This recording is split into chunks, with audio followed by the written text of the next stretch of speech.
The concrete felt like ice against my cheek as I begged my legs to move. Nothing. My brother Danny stood above me, his 16th birthday grin fading as I whispered that I couldn't feel anything below my waist.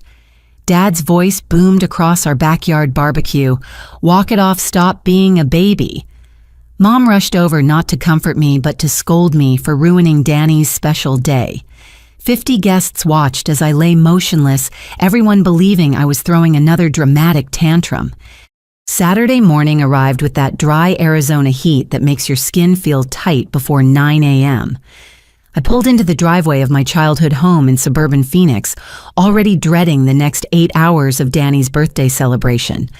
The familiar 2-story house with its beige stucco walls and red tile roof looked the same as always, but somehow smaller, now that I lived in my own apartment across town. My 28 years felt ancient compared to Danny's 16, especially when Dad opened the front door wearing his weekend uniform of cargo shorts and a polo shirt that stretched across his expanding belly.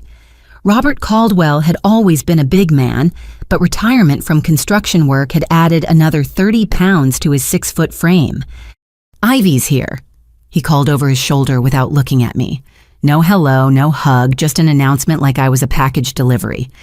Mom appeared behind him, Patricia Caldwell in her element of party preparation chaos.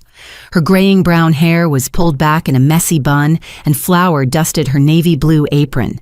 She'd been baking Danny's favorite chocolate cake since dawn. I could smell it from the doorway. "Oh, good, you can help me set up the backyard," she said, already turning away. "Danny specifically requested the blue tablecloths, not the red ones we used for Easter." I followed them through the house, noting the family photos lining the hallway. Danny's school pictures dominated the wall, his gap-toothed smile evolving into the confident grin of a high school sophomore. My own photos appeared sporadically, mostly group shots, where I stood slightly apart from the family cluster. The backyard was already bustling with activity. Danny lounged in a folding chair near the swimming pool, his sandy brown hair catching the morning sun as he scrolled through his brand new iPhone. The latest model, I noticed, probably worth more than my monthly rent for my studio apartment. "Hey, sis," he said without looking up, his voice carrying that particular teenage combination of boredom and superiority. "Glad you could make it to the party." The way he emphasized "make it" stung a little. Last month, I'd missed his school play because of a work deadline, and the family had made sure I knew about my absence for weeks afterward. "Wouldn't miss it for the world," I replied, setting my purse on the patio table. "Happy birthday, Danny." His friend Tyler Morrison sat beside him, a gangly kid with red hair and too many freckles to count. Tyler had been Danny's shadow since middle school, always eager to please and quick to laugh at Danny's jokes, even the mean ones. "Check this out," Danny said, finally looking up from his phone screen. "Dad got me the pro version with the extra storage. I can record like 10 hours of video now." The phone gleamed in the sunlight, its pristine case still bearing the store stickers. I remembered when I was 16, begging for months just to get a basic cell phone for emergencies. Dad had lectured me about responsibility and earning privileges through good behavior. "That's really nice," I said, meaning it. Danny deserved nice things, even if the disparity between our teenage experiences sometimes felt like a knife twist. Tyler leaned closer to Danny, whispering something that made both boys snicker. Their heads bent together over the phone screen, and I caught fragments of their conversation. "Did you loosen them enough?" Tyler asked in a voice he probably thought was quiet.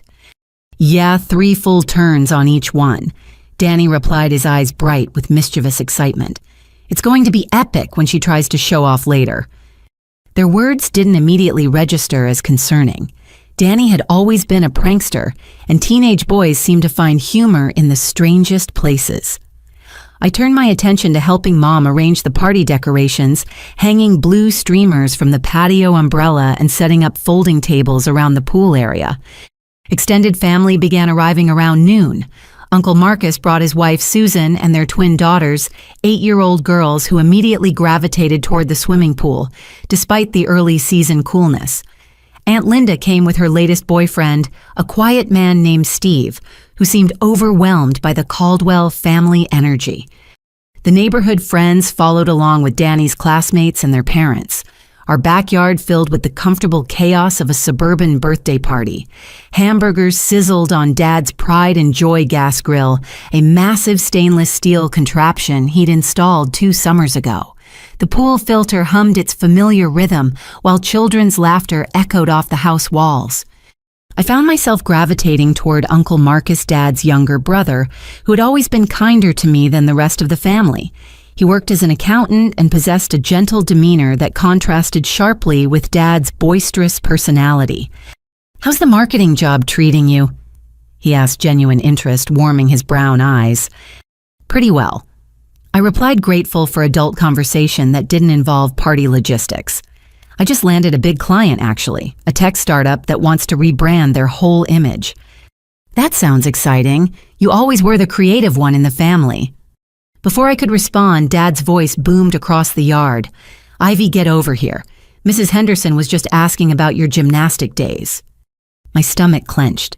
Mrs. Henderson, our next-door neighbor for the past 15 years, was a sweet woman in her 70s who remembered everyone's childhood achievements with uncomfortable accuracy. "Oh, you were so graceful on that trampoline," she said, gesturing toward the large, circular trampoline that dominated one corner of our backyard. "I used to watch you practice from my kitchen window. Those backflips were just beautiful." The trampoline had been my refuge during high school, a place where I could escape family tension and lose myself in the simple joy of defying gravity. I'd spent countless hours perfecting my technique, dreaming of making the varsity gymnastics team that never quite materialized due to budget cuts. "That was a long time ago," I said, hoping to deflect attention away from the topic. But Dad was already warming to the theme, his voice carrying that particular tone he used when he wanted to be the center of attention. "Come on, Ivy, show everyone you've still got it. Danny's never seen you do a proper backflip." I glanced toward Danny, who was watching with newfound interest, his phone camera already pointing in my direction. Tyler grinned beside him, that same mischievous expression I'd noticed earlier. "I don't think that's a good idea," I said, recognizing the warning signs of a family spectacle. "I haven't practiced in years." Mom appeared at my elbow, her expression mixing encouragement with subtle pressure. "Oh, don't be such a spoil sport. It's Danny's birthday, and everyone wants to see what you can do. Besides, you need to loosen up and have fun for once." The familiar guilt settled around my shoulders like a heavy blanket. This was my role in the family dynamic, the responsible older sister, who took things too seriously and needed constant reminding to be more spontaneous. "Just one flip." Dad insisted, his hand landing on my shoulder with enough pressure to make his expectation clear. "For Danny's birthday, make it special for him." I looked around the circle of expectant faces, neighbors and relatives waiting for the entertainment portion of the afternoon. Danny's eyes held a particular gleam that I'd seen before, usually right before some practical joke that left me feeling foolish. "All right," I heard myself saying, "but just one, and everyone needs to stay back from the trampoline." The crowd cheered, and I felt that familiar mixture of attention and anxiety that had defined my teenage years. As I walked toward the trampoline, kicking off my sandals on the warm concrete, I noticed Danny and Tyler exchanging another meaningful look. The trampoline surface felt slightly different under my bare feet, less responsive than I remembered. I bounced gently a few times, testing my balance and trying to recapture the muscle memory from 10 years ago. My body felt heavier, less flexible, but the basic movements came back gradually. "Whenever you're ready," Dad called out his phone, joining Danny's in recording the moment. I took a deep breath, focused on a point beyond the trampoline's edge, and launched into the familiar sequence. 3 small bounces to build momentum, then the powerful jump that should have carried me through a perfect backward rotation. Instead, something went catastrophically wrong. The trampoline surface gave way beneath me with a metallic shriek, springs snapping and cables whipping through the air. Instead of the controlled arc I'd planned, my body tumbled at a sickening angle, heading directly toward the concrete patio that surrounded the pool area. The impact drove every bit of air from my lungs, and my head struck the ground with a sound that silenced the entire party. For a moment, everything went gray around the edges, and I lay still, waiting for my body to recover from the shock. But as the seconds ticked by, a terrible realization crept through my consciousness. I couldn't feel my legs. I couldn't feel anything below my waist. When I tried to move to roll over or push myself up, nothing happened. "Danny." I whispered, my voice barely audible above the sudden chaos of adult voices. "Danny, something's wrong. I can't move my legs."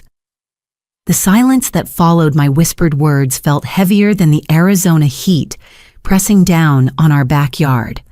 I lay on the concrete, my cheek against the rough surface, staring at Danny's sneakers just 2 feet from my face.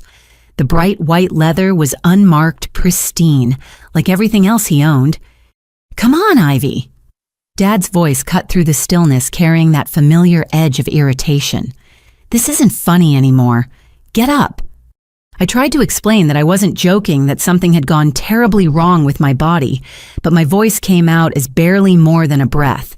The taste of blood filled my mouth where I'd bitten my tongue during the fall.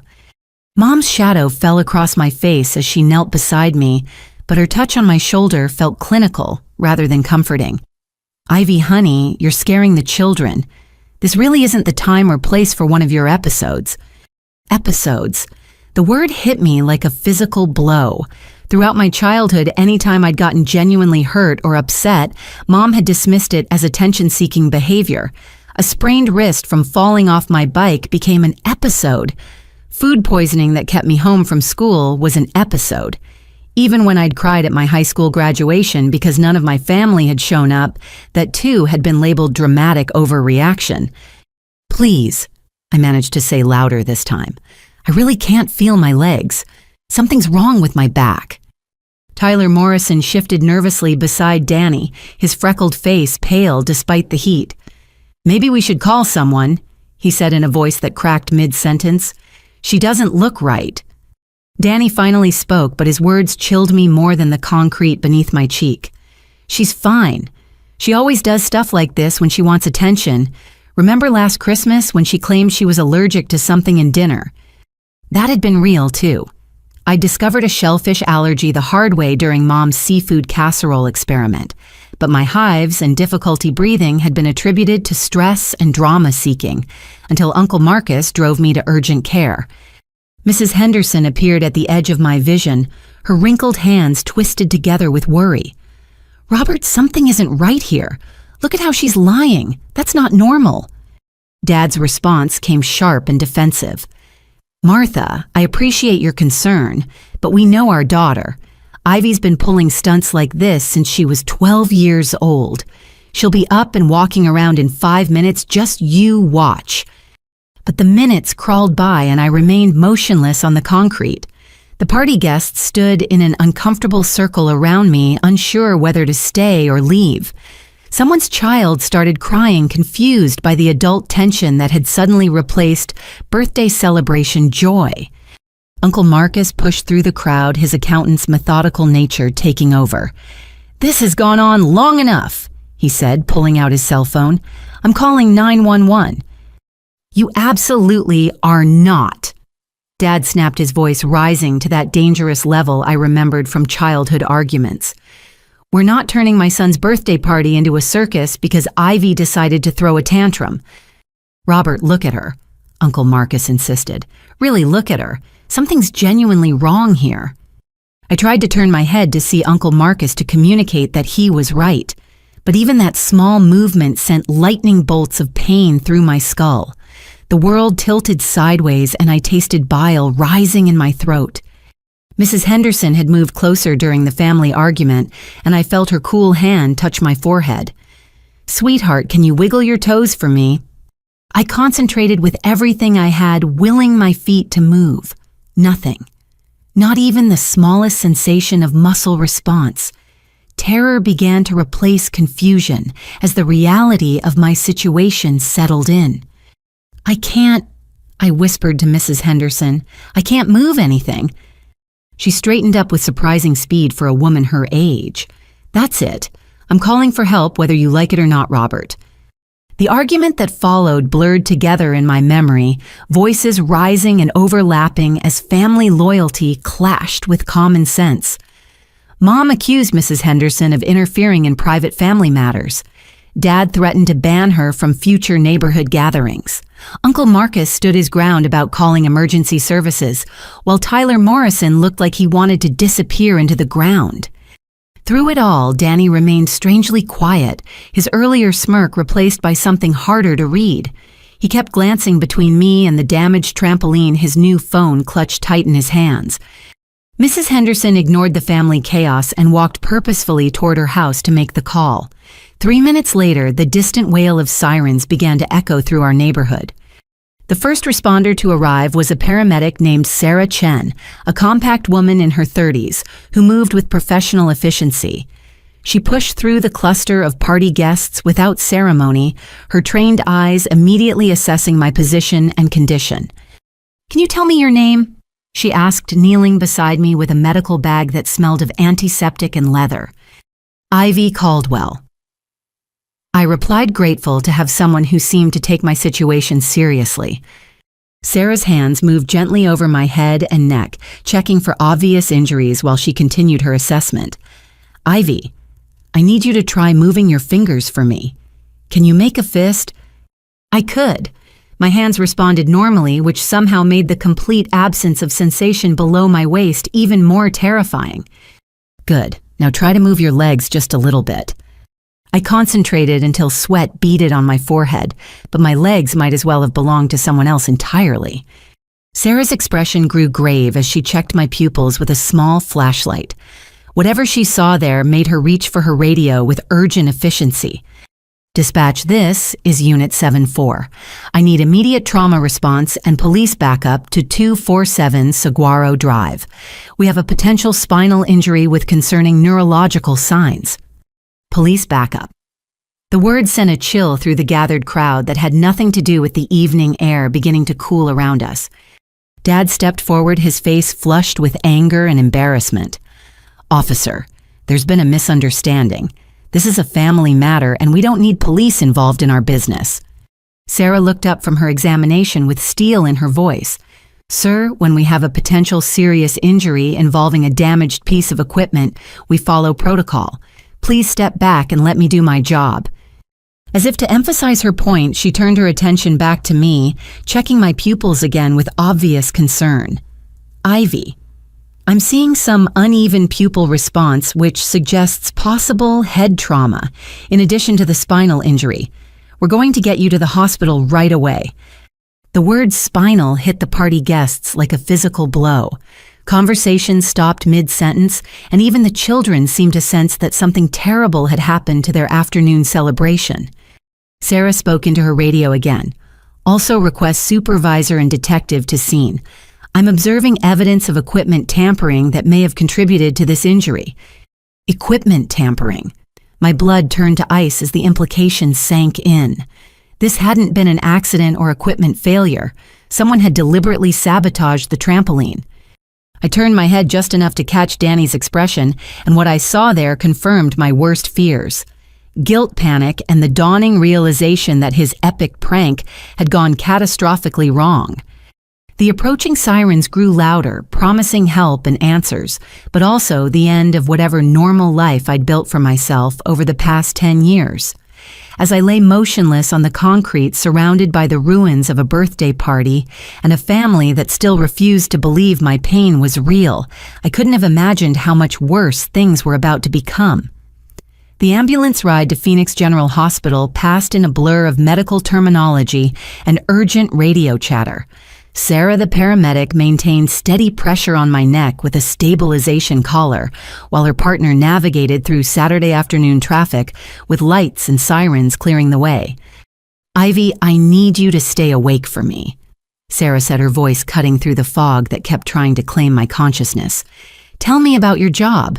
What do you do for work?" "Marketing coordinator." I managed Grateful for something normal to focus on. I help small businesses with their advertising strategies. "That sounds interesting. Do you like it?" I tried to nod but remembered the neck brace. "Most days. It's better than working for my family's construction company." Sarah exchanged a meaningful look with her partner, Officer James Wilson, who had followed the ambulance in his patrol car and was now riding along to maintain the chain of evidence.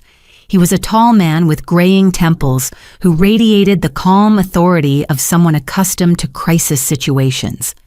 "The equipment at the scene showed clear signs of deliberate tampering," he said to Sarah in a voice he probably thought I couldn't hear. "Multiple spring bolts had been loosened systematically. This wasn't wear and tear or manufacturing defect." The words confirmed what I'd begun to suspect during those terrible moments lying on the concrete. Danny's whispered conversation with Tyler, his excited anticipation, the way he'd encouraged me to use the trampoline, it all made horrible sense now. Phoenix General's emergency department buzzed with controlled chaos as my gurney rolled through the automatic doors. Bright fluorescent lights stabbed at my eyes, while medical staff surrounded me with practiced efficiency. The antiseptic smell brought back memories of childhood visits for Danny's various sports injuries, but this time I was the patient instead of the forgotten sister waiting in uncomfortable chairs. Dr. Rachel Martinez took charge immediately, a woman in her 40s, whose confident manner suggested extensive trauma experience. Her dark hair was pulled back severely, and her brown eyes missed nothing as she conducted her initial examination. "Patient is 28-year-old female with complete loss of sensation and motor function below the waist following a fall from height," she announced to the medical team. "Possible head trauma with pupil inequality. I want full spinal imaging, CT scan of the head and blood work stat." My parents arrived 20 minutes later, still wearing their party clothes and expressions of profound irritation. Dad's cargo shorts and polo shirt looked absurdly casual in the sterile hospital environment, while Mom clutched her purse like a shield against unwanted medical expenses. "How long is this going to take?"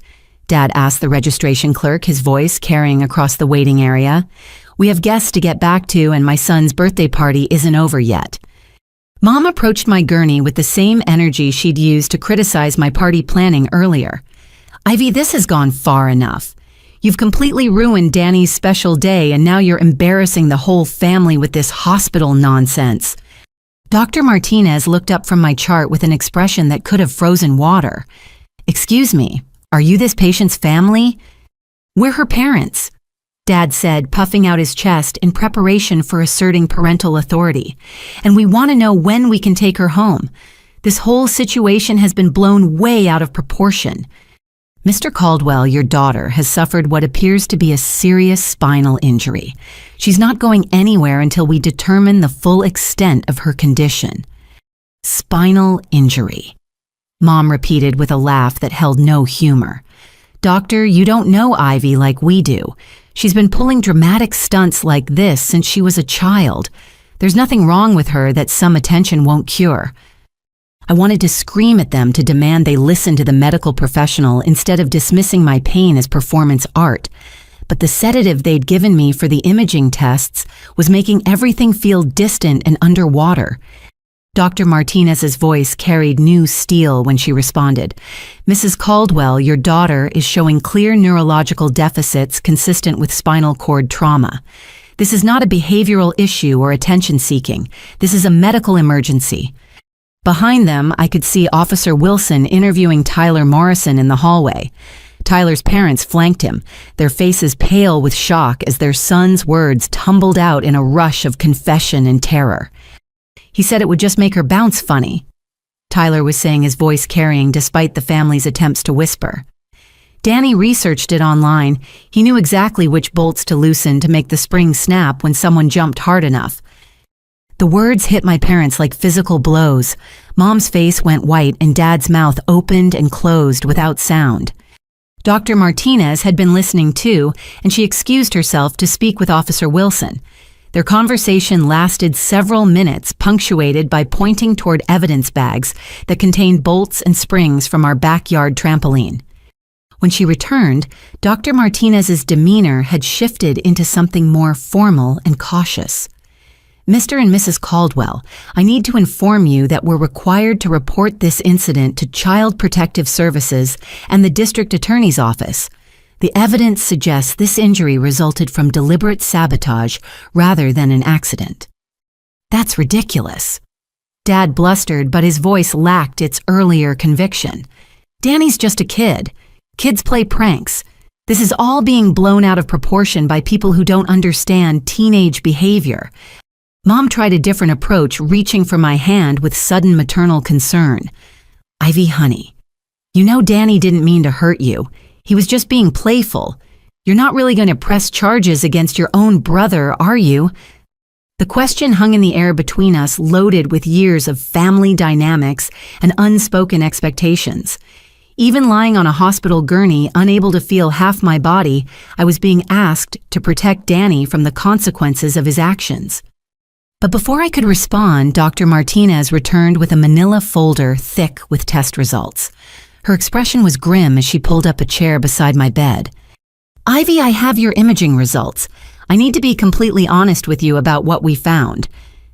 The room fell silent except for the steady beeping of medical monitors and the distant sounds of the emergency department. Even my parents stopped their protestations to listen. Dr. Martinez opened the folder and pulled out what looked like X-ray images, though the details meant nothing to my untrained eye. The MRI shows complete severing of your spinal cord at the L2 vertebra. This type of injury typically results in permanent paralysis of the lower extremities. Permanent paralysis. The words echoed in my head like stones dropped into a deep well. Additionally, Dr. Martinez continued, the imaging revealed evidence of previous injuries that were never properly treated. Old fractures in your ribs, a healed break in your left wrist that was set incorrectly, and signs of repeated minor trauma that suggest a pattern extending back several years. Officer Wilson stepped forward, his notebook ready. Doctor, are you saying there's evidence of a history of abuse?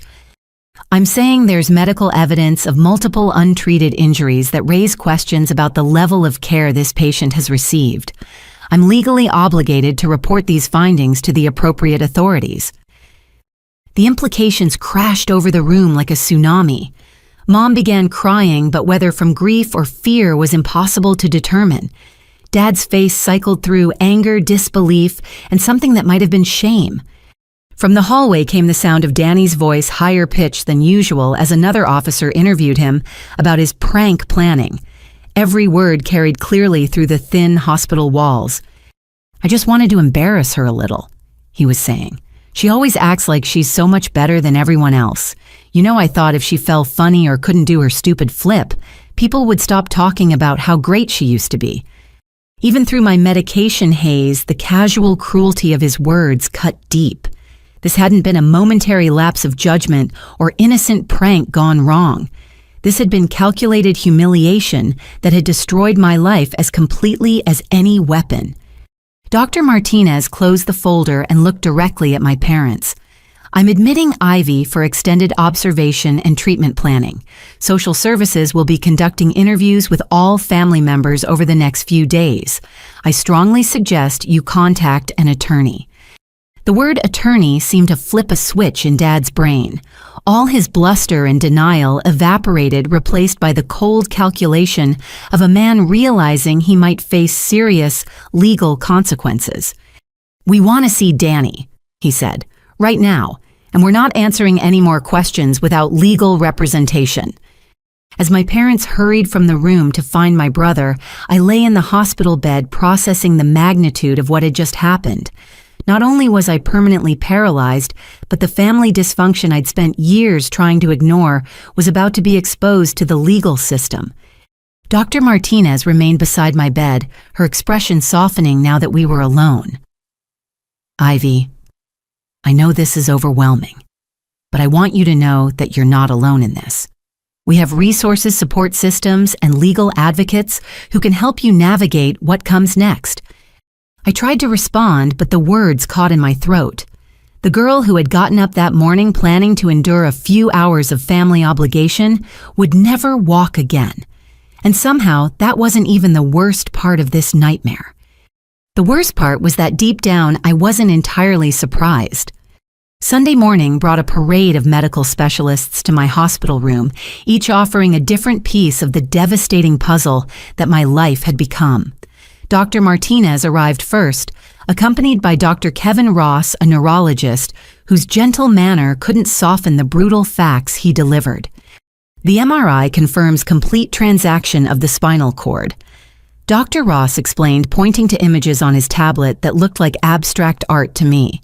The L2 injury means you'll retain full function of your arms and torso, but there will be no sensation or voluntary movement below that point. No sensation or voluntary movement.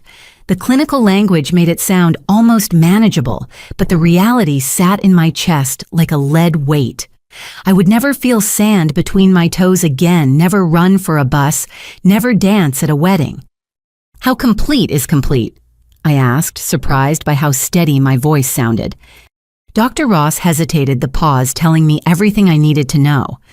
With this type of injury, recovery of function is extremely unlikely. We're looking at permanent paralysis. The word permanent echoed in the sterile hospital air final as a coffin lid closing. Dr. Martinez leaned forward in her chair, her expression mixing professional compassion with something harder to define.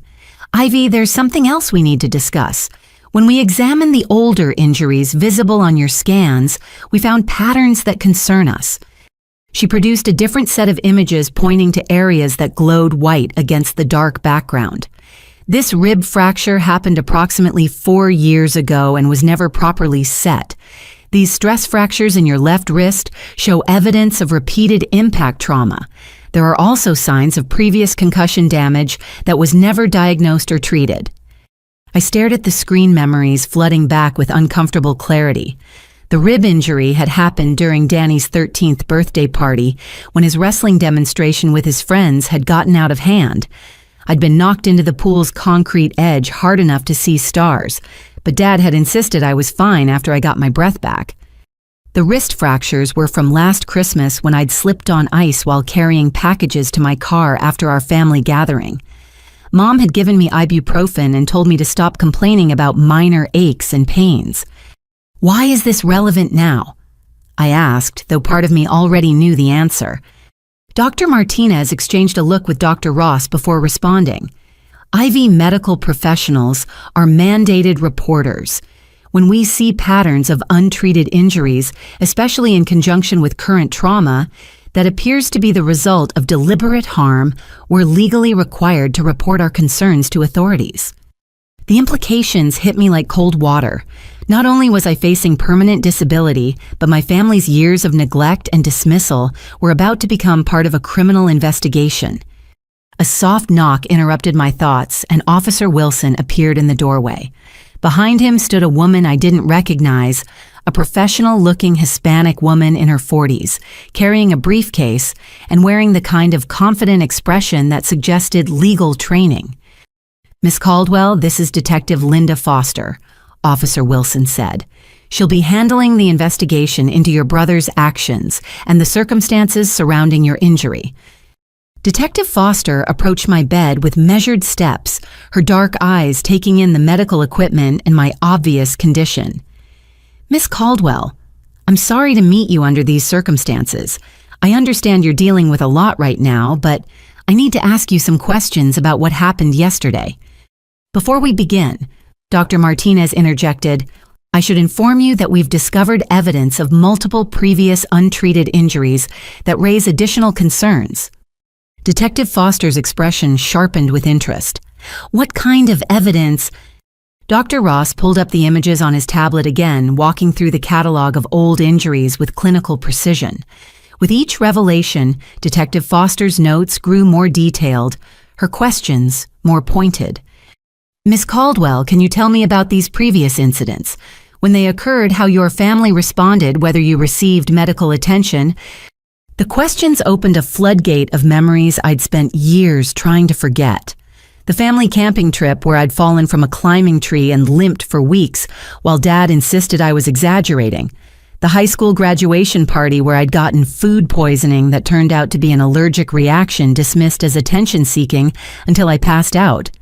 dozens of smaller incidents where my pain had been minimized, ignored, or blamed on my supposed need for drama. My family doesn't really believe in making a fuss about minor injuries. I found myself saying, then immediately felt disloyal for the understatement. Detective Foster set down her pen and looked directly at me. Miss Caldwell, based on what I'm hearing from medical staff and what we discovered at the scene yesterday, this goes well beyond family differences of opinion about medical care. Your brother deliberately sabotaged equipment with the specific intention of causing you to fall. That constitutes assault with a deadly weapon under Arizona law. Assault with a deadly weapon. The phrase sent chills through me that had nothing to do with the hospital's aggressive air conditioning. There's more, Detective Foster continued. We've been interviewing witnesses from the party, including your brother's friend, Tyler Morrison. He's provided detailed information about the planning that went into this prank, including text messages and internet search history. She pulled out a manila folder and extracted what appeared to be printed screenshots. These are from your brother's phone recovered yesterday evening. They show extensive research into trampoline mechanics, safety failure points, and what he calls epic prank ideas that date back several weeks. The screenshots showed Danny's search history in devastating detail.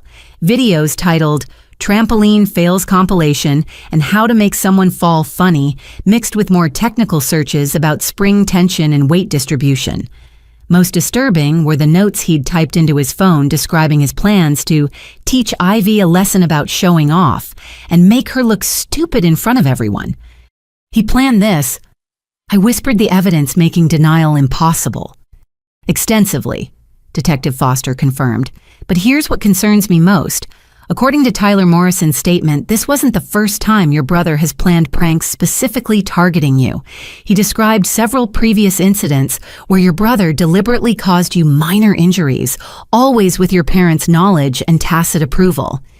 The room fell silent as the weight of that revelation sank in. My family hadn't just failed to protect me from Danny's cruelty, they had actively enabled it.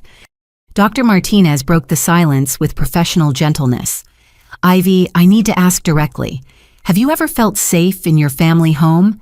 Have there been threats, intimidation, or incidents that made you fear for your well-being? The question forced me to confront truths I'd spent years avoiding. The answer was complicated, layered with years of gaslighting and emotional manipulation that had trained me to minimize my own experiences. It wasn't like they hit me, I said carefully. It was more like they never believed me when I got hurt, or they acted like I was being dramatic when I was actually in pain. That's called medical neglect, Detective Foster said bluntly. When parents consistently fail to provide appropriate medical care for their child's injuries, it constitutes abuse under the law. The word abuse hung in the air between us, foreign and familiar at the same time. I'd never applied that label to my childhood experiences, but hearing it spoken aloud felt like a key, turning in a lock I hadn't known existed. What happens now? I asked, afraid of the answer. Detective Foster consulted her notes before responding. Your brother will be charged as a juvenile with aggravated assault. Given the premeditation and severity of the outcome, the district attorney may choose to try him as an adult. Your parents will likely face charges related to child endangerment and potentially conspiracy, depending on what we discover about their knowledge and involvement in this incident. Conspiracy. The word seemed too dramatic for a suburban family birthday party gone wrong. Miss Caldwell Tyler Morrison's statement suggests your parents were aware of your brother's pattern of targeting you with pranks. If we can prove they knew about this specific plan or actively encouraged it, that constitutes conspiracy to commit assault. As if summoned by our conversation, voices erupted from the hallway outside my room. I recognized Dad's angry tone, immediately followed by Mom's higher-pitched protests. You can't just take him, Dad was saying. He's a minor and this whole thing is being blown completely out of proportion. It was an accident, a prank gone wrong. Kids do stupid things. A calm male voice responded, though I couldn't make out the words. Then Mom's voice, shrill with panic. He didn't mean to hurt her. Danny loves his sister. He would never intentionally cause serious harm. Detective Foster stepped to the door, listening to the commotion with professional interest. After a moment, she returned to my bedside. "Your parents have hired an attorney," she said. "Jonathan Hayes from Morrison and Associates. He's advising them not to speak with police without counsel present." The fact that they'd already lawyered up while I lay paralyzed in a hospital bed spoke volumes about their priorities. Even now, facing the destruction of my life, their primary concern was protecting Danny from consequences. Dr. Martinez checked her watch and made a note in my chart. "Ivy, we're going to be transferring you to the spinal injury unit this afternoon. You'll begin working with physical therapy specialists who can help you adapt to your new circumstances." New circumstances, another euphemism for the complete obliteration of everything I'd planned for my future. "I want to call my friend Emma," I said suddenly. "She lives in Tucson, but she'll want to know what happened." "Of course," Dr. Martinez said. "But first, Detective Foster has a few more questions about your family dynamics and previous incidents. This information will be crucial for building a case that ensures justice for what's been done to you." As I prepared to relive years of dismissed pain and minimized injuries, I realized that Danny's prank had accomplished something he'd never intended. It had finally forced the truth about our family into the light, where it couldn't be ignored, dismissed, or explained away. The girl who had worried about ruining a birthday party was gone forever. In her place was a woman who would never walk again, but who might finally find the courage to demand accountability from the people who were supposed to protect her. Detective Foster's investigation moved with methodical precision over the next 48 hours. While I learned to navigate the basics of hospital bed controls and tried to process the reality of permanent paralysis, she was building a criminal case that would shatter what remained of my family's carefully constructed facade. Monday morning brought the first major breakthrough. Detective Foster arrived at my bedside carrying evidence bags and wearing the satisfied expression of someone who had found exactly what they were looking for.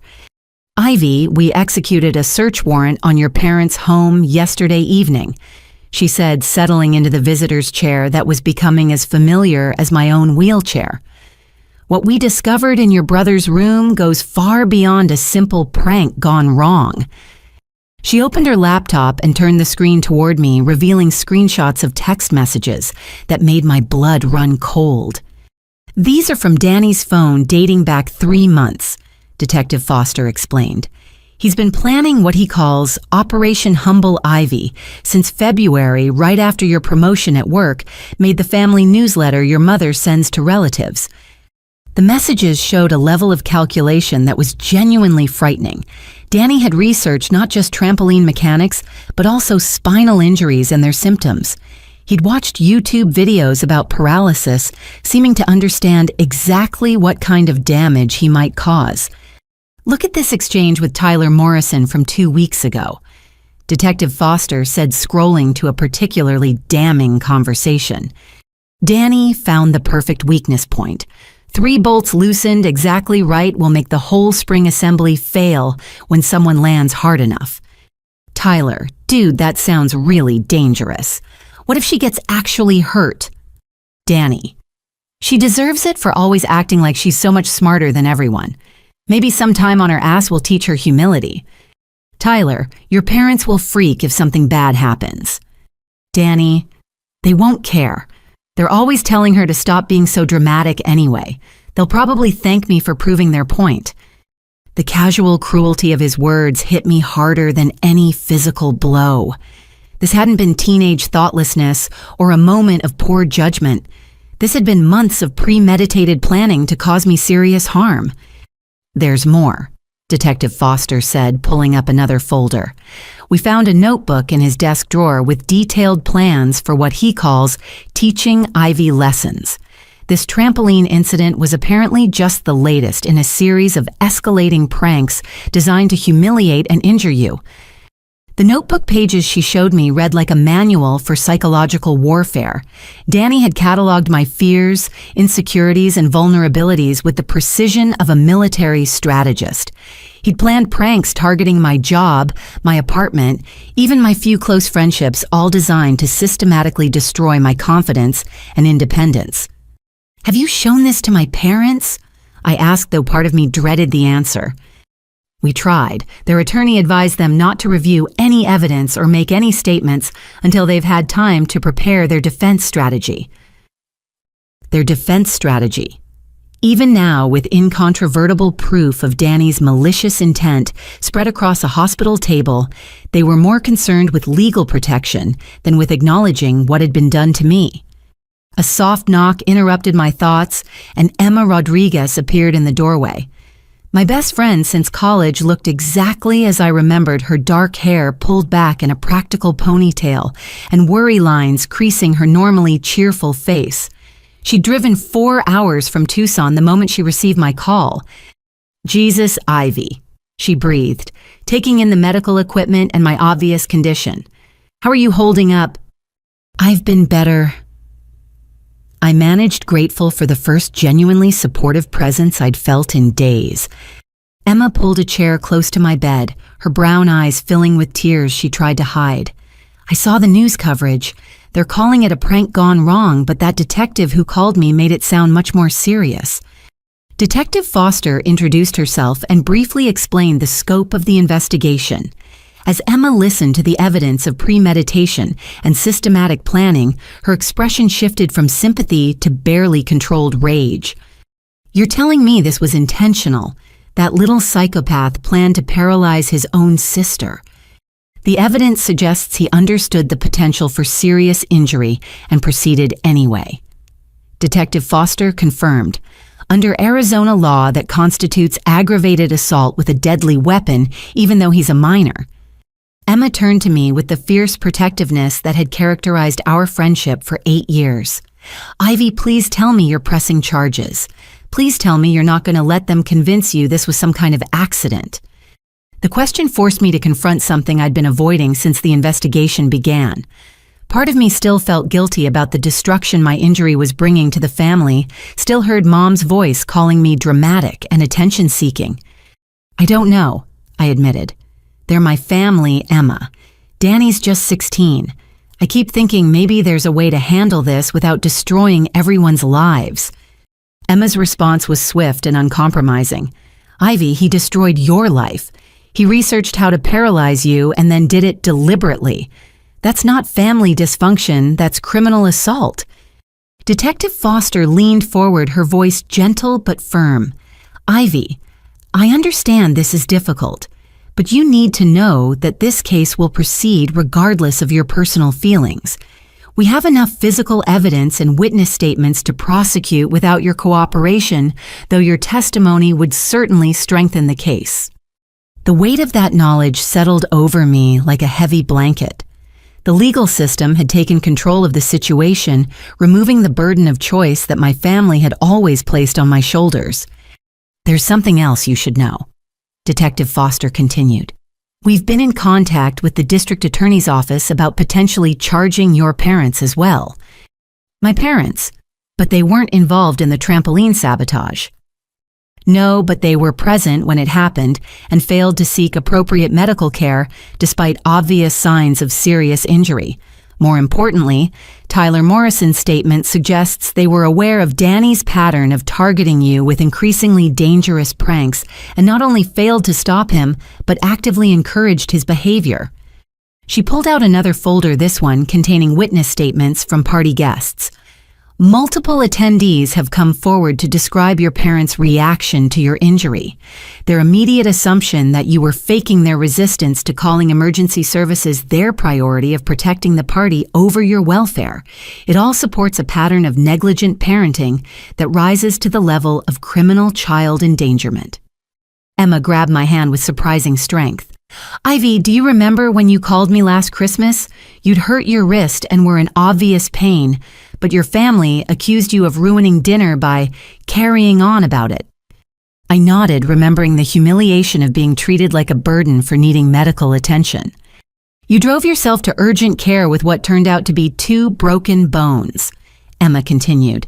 You were 27 years old and still apologizing to me for bothering anyone about an injury that required a cast. The memory brought fresh perspective to what Detective Foster was describing. My family's treatment of my injuries hadn't been occasional oversight or differences of opinion about medical care. It had been a systematic pattern of neglect that had trained me to minimize my own pain and accept inadequate care as normal. The district attorney wants to meet with you later this week, Detective Foster said. Catherine Brooks is personally handling this case. She's prosecuted several high-profile family violence cases and has a particular interest in situations where parents enable abuse between siblings. Family violence. Another label I'd never applied to my childhood experiences, but one that seemed to fit with uncomfortable accuracy. A commotion in the hallway outside my room drew our attention. Raised voices and what sounded like an argument were growing louder, accompanied by the hurried footsteps of hospital security. Detective Foster stepped to the door, returning a moment later with a grim expression. Your parents are here with their attorney.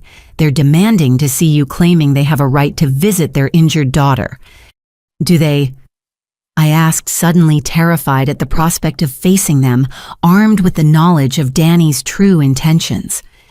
You're an adult, so you have complete control over your visitors, Detective Foster replied.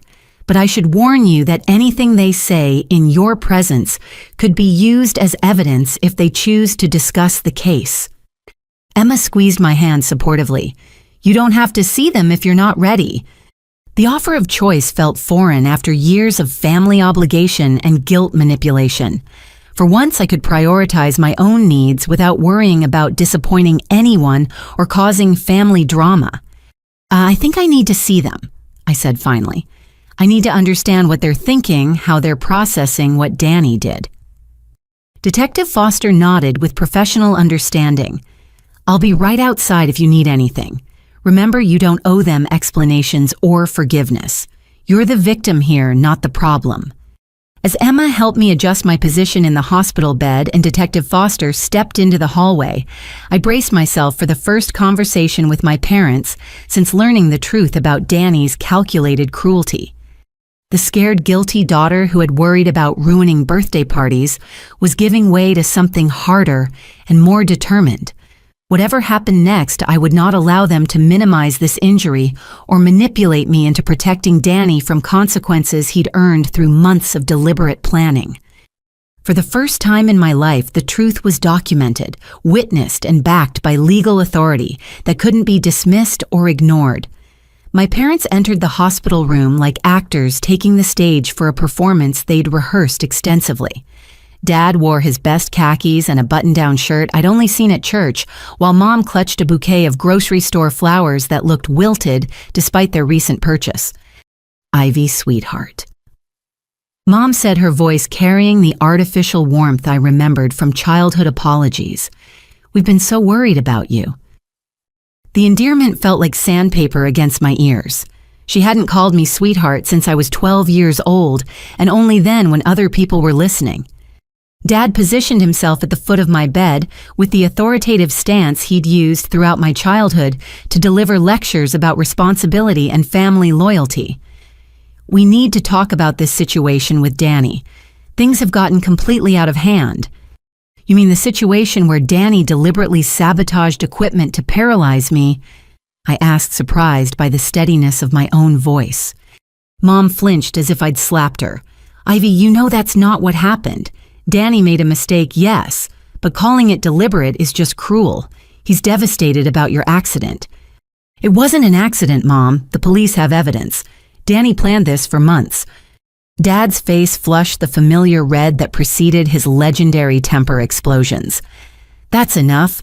I don't care what some detective claims to have found. Danny is a good boy who made an error in judgment. He doesn't deserve to have his life destroyed over teenage stupidity. The casual dismissal of evidence and my permanent disability as teenage stupidity crystallized something that had been building in my chest since the investigation began. For the first time in my life, I felt genuine anger toward my parents rather than hurt and confusion. His life destroyed. I repeated, my voice rising despite my efforts to stay calm. Dad, I will never walk again. Danny's life is going to continue just fine, while mine has been completely obliterated. Mom stepped forward with the placating gesture I remembered from countless childhood arguments. Honey, you're upset and in shock. The doctors said there might be hope for recovery if you work hard in physical therapy, but Danny's facing serious criminal charges that could ruin his future. There is no hope for recovery, I said flatly. My spinal cord was completely severed. That means permanent paralysis, and those criminal charges exist because Danny committed serious crimes. Dad's voice took on the threatening undertone that had controlled family dynamics for decades. Ivy, you're going to stop this nonsense right now. Family comes first, and that means protecting your brother from a legal system that wants to destroy young men for making mistakes. The familiar manipulation tactic might have worked on the scared child I'd been, but something fundamental had shifted in me during the past few days.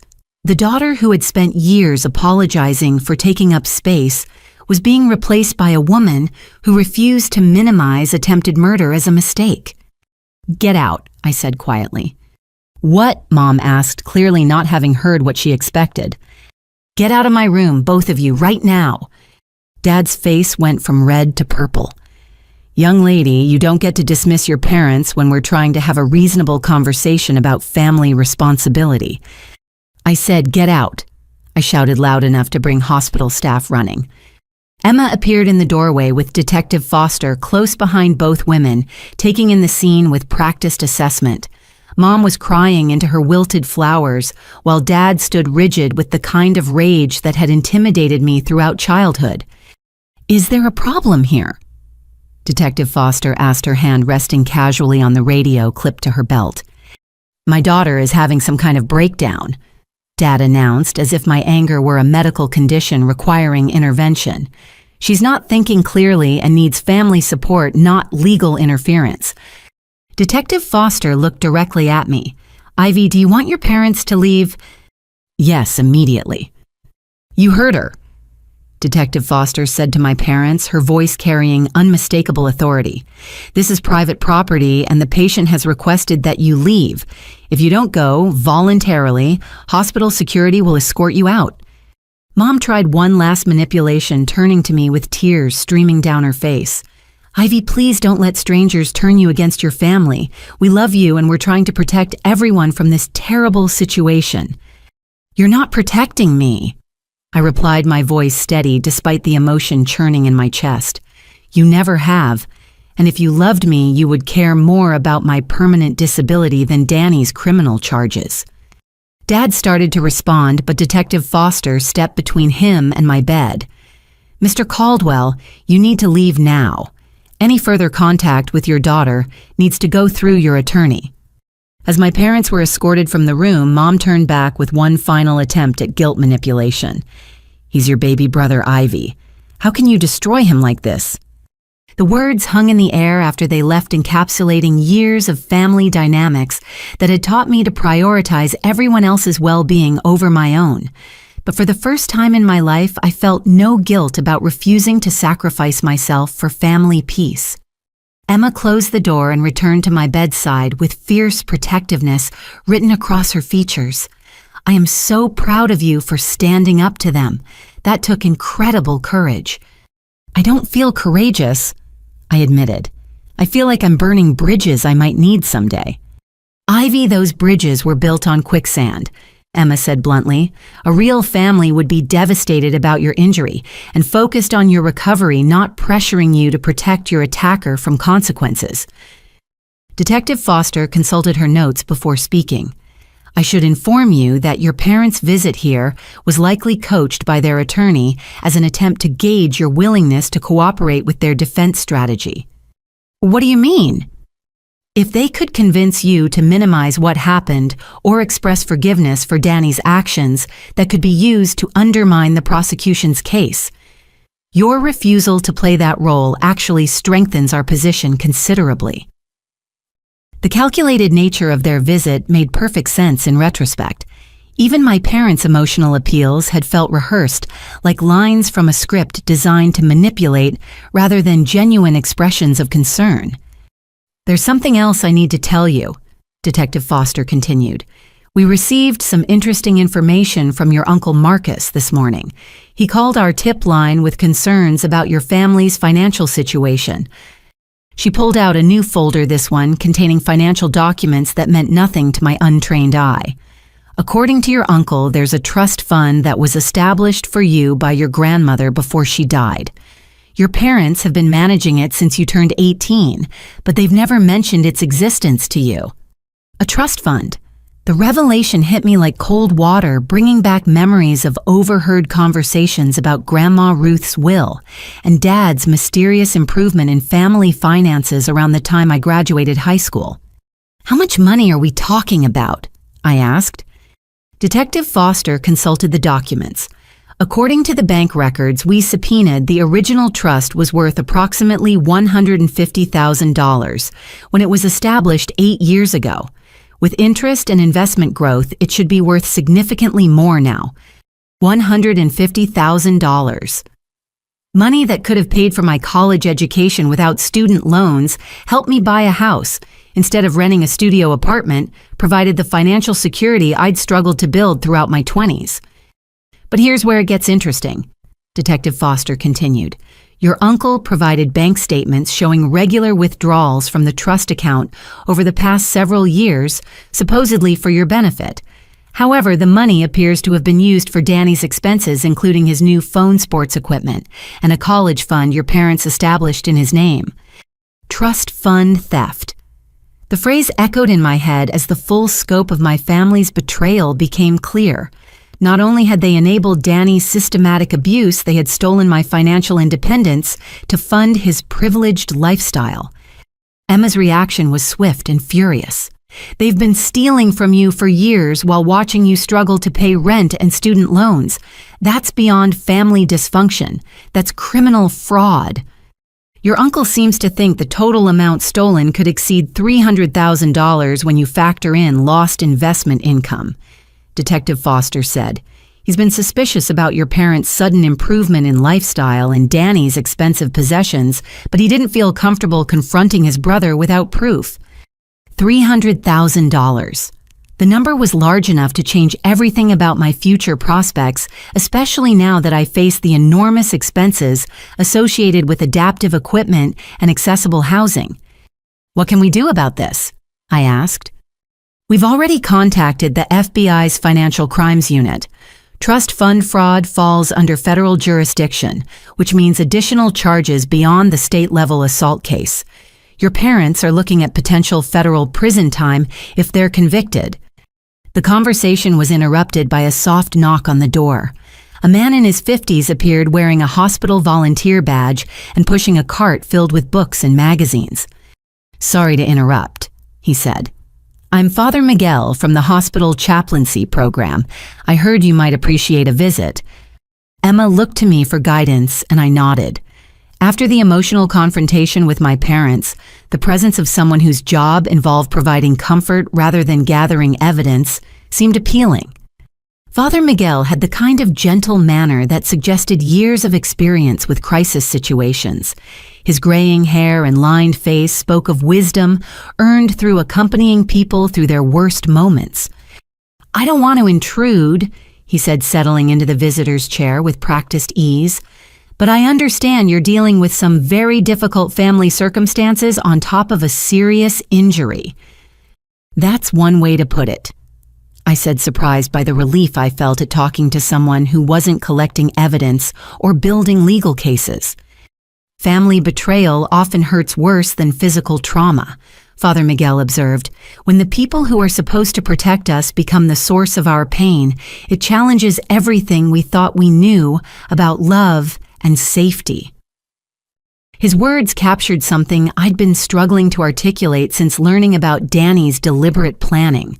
The spinal injury was devastating, but the knowledge that my own family had enabled and funded years of systematic abuse felt like a deeper violation. "I keep thinking I should feel more anger," I admitted. "But mostly I just feel sad and confused.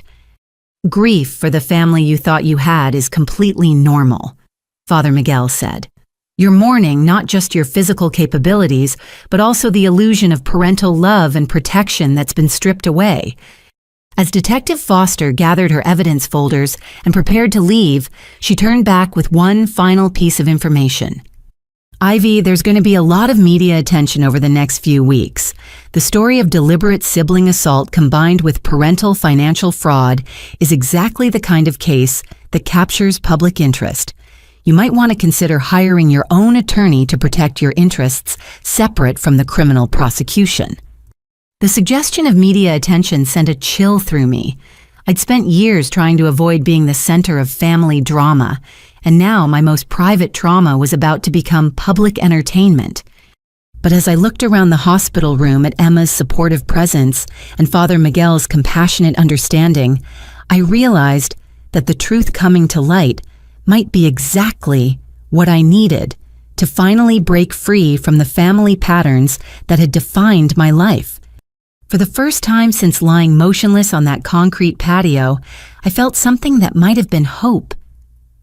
Tuesday brought District Attorney Catherine Brooks to my hospital room, and with her the full weight of the legal system's response to what had been done to me.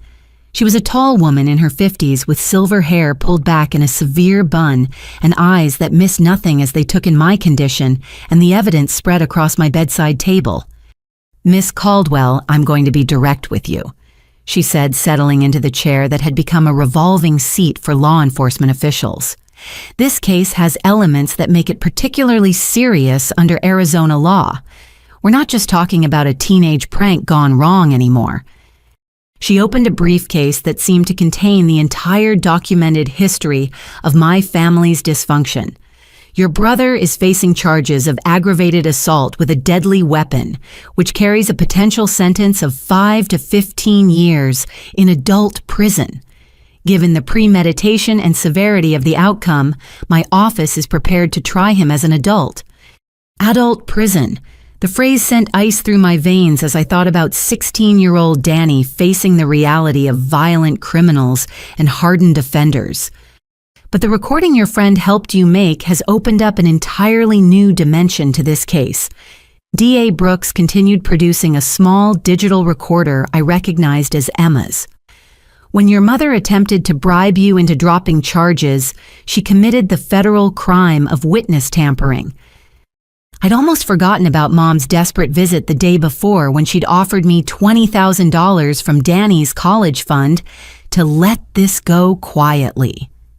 Emma had been quick thinking enough to record the conversation on her phone, thinking it might be relevant to the investigation. "Witness tampering is a felony that carries up to 20 years in federal prison," DA Brooks explained.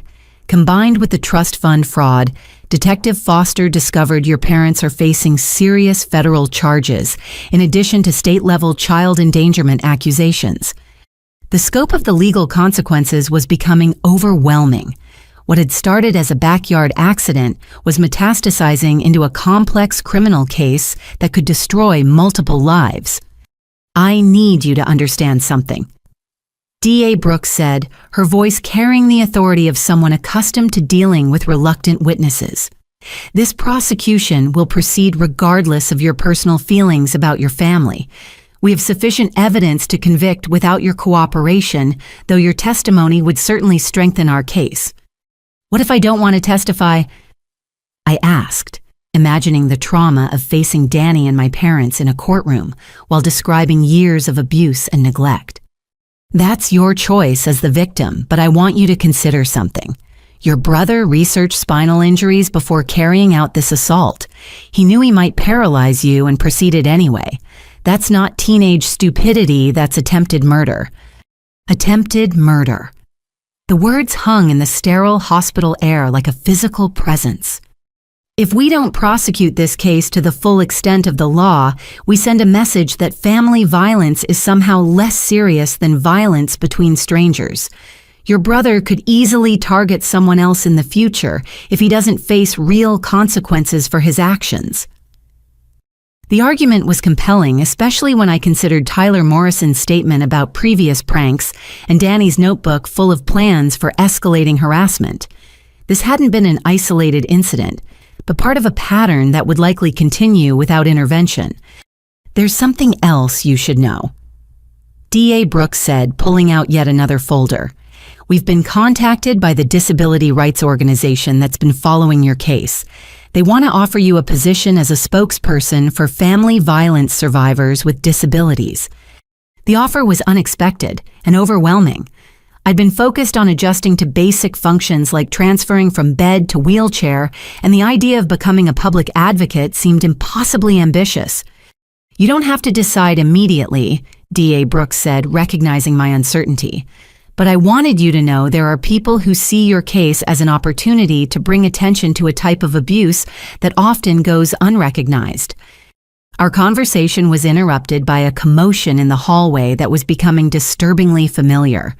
Raised voices and hurried footsteps suggested another confrontation involving my family, and Detective Foster's voice could be heard giving firm instructions to someone. "What now?"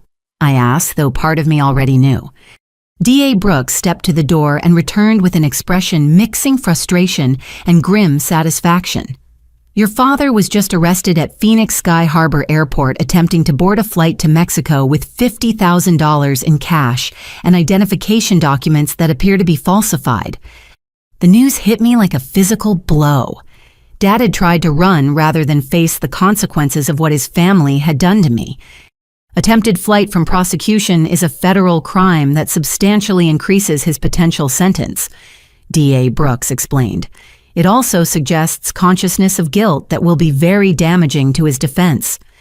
Emma arrived just as DA Brooks was packing up her briefcase, and the two women exchanged the kind of meaningful look that suggested they'd already spoken about my situation.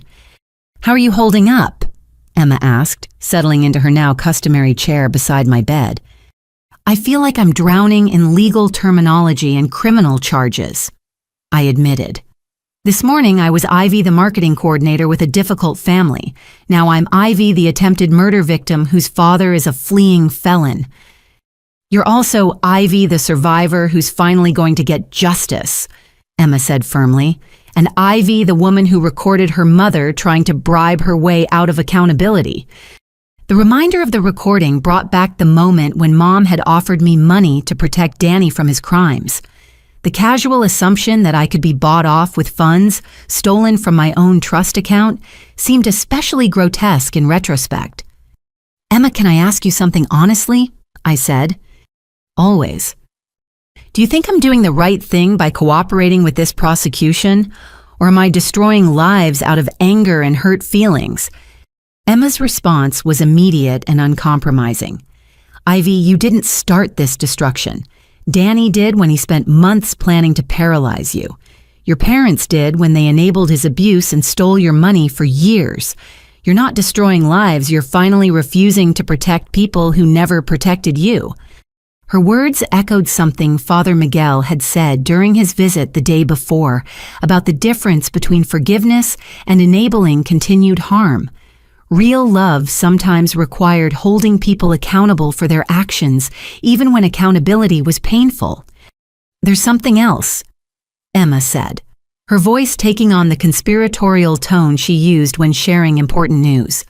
"I've been doing some research on adaptive sports programs, and there's a Paralympic training facility in Colorado that specializes in working with new spinal cord injury patients." The change of subject was welcome relief from legal discussions. "What kind of sports?" "Wheelchair racing, basketball, tennis, even skiing.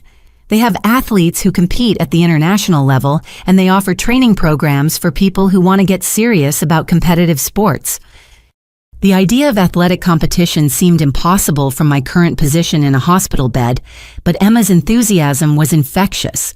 Throughout college, she'd been the friend who pushed me out of my comfort zone and into new experiences.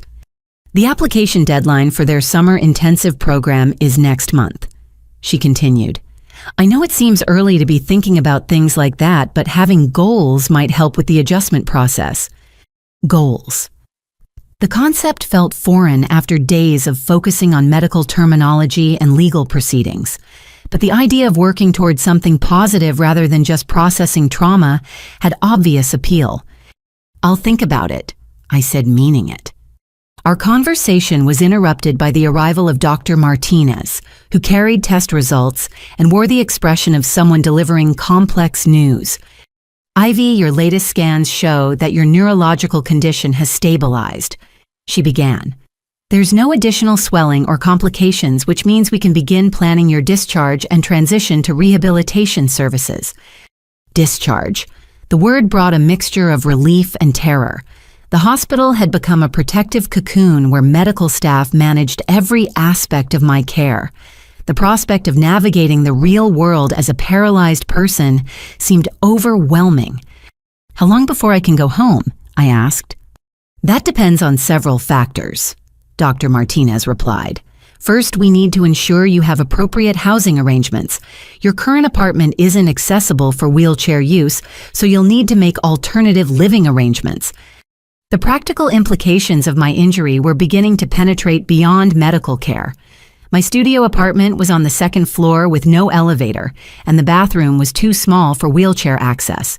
Even if I could return to work, I'd need to find a new place to live. Second, you'll need several weeks of intensive rehabilitation to learn basic skills for independent living. Things like transfers, wheelchair navigation, adaptive driving, and home management skills. Independent living. The phrase carried both promise and daunting responsibility. The good news is that your insurance should cover most rehabilitation costs, Dr. Martinez continued. And once the legal matters involving your trust fund are resolved, you should have financial resources to make necessary adaptations to your living situation. Financial resources. The stolen money that was finally being recovered represented more than just compensation for past theft. It offered the possibility of real independence for the first time in my adult life. As Dr. Martinez left to arrange rehabilitation consultations and Emma began researching accessible housing options on her laptop, I found myself contemplating a future that looked completely different from anything I'd imagined a week ago. The woman who had driven to a birthday party worrying about family obligations was gone forever. In her place was someone who would need to rebuild every aspect of her life from the ground up, but who would do so with the support of real advocates and the resources that should have been available to me years ago. For the first time since lying motionless on that concrete patio, the future seemed to hold possibilities beyond just survival. The phone call came at 3 a.m. on Wednesday, jarring me from the restless sleep that had become my norm since the accident. Detective Foster's voice carried an urgency that cut through my medication haze and brought me to full alertness immediately. Ivy, I'm at Phoenix Children's Hospital with your brother. He attempted suicide last night and was found by your uncle Marcus. He's stable now, but he's asking to speak with you. Suicide attempt. The words crashed over me like ice water, bringing guilt and confusion in equal measure. Despite everything Danny had done, despite the evidence of his calculated cruelty, he was still my 16-year-old brother, who had apparently reached a breaking point.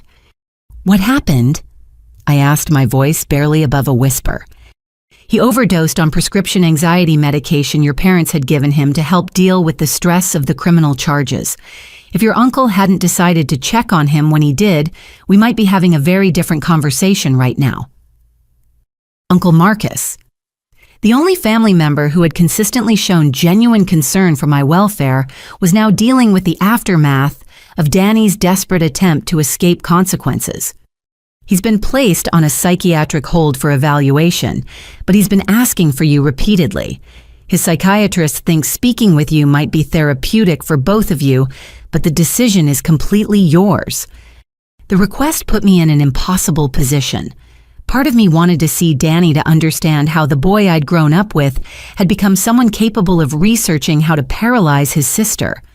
But another part of me recoiled from the idea of providing comfort to my attacker, even if he was also a victim of our family's dysfunction. I'll come, I heard myself saying, but I want Emma there, and I want Detective Foster present for any conversation. Understood. I'll arrange transport and make sure the medical staff know you're coming. 2 hours later, I found myself in another hospital room, this one equipped with psychiatric monitoring equipment and staffed by nurses trained in mental health crisis management. Danny looked smaller than I remembered, 16 years old and fragile, in a way that reminded me of the little boy who used to have nightmares about monsters under his bed.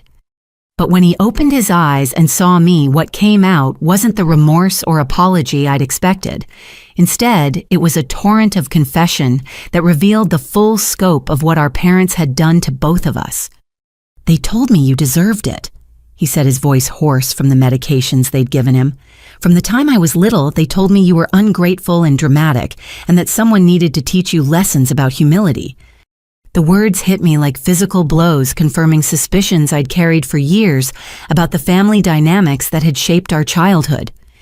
"They said you thought you were better than us because you got good grades and went to college." Danny continued, tears streaming down his face. "Dad told me that putting you in your place was part of being a good brother." Dr. Kevin Ross, the psychiatrist assigned to Danny's case, took notes quietly in the corner, while Detective Foster recorded everything for the ongoing investigation. But I found myself focused entirely on my brother's words, trying to understand how parental manipulation had created a child capable of planning to paralyze his sibling. "When did they start encouraging you to hurt me?" I asked, surprised by my own clinical detachment. "I don't know exactly. It feels like it was always part of how things worked. When you cried about getting hurt, they'd roll their eyes and tell me you were being dramatic. When you succeeded at something, they'd find ways to diminish it and tell me I needed to make sure you didn't get too full of yourself." The systematic nature of the psychological manipulation was becoming clear. My parents hadn't just failed to protect me from Danny's abuse, they had actively cultivated it as part of their parenting strategy. The pranks started small.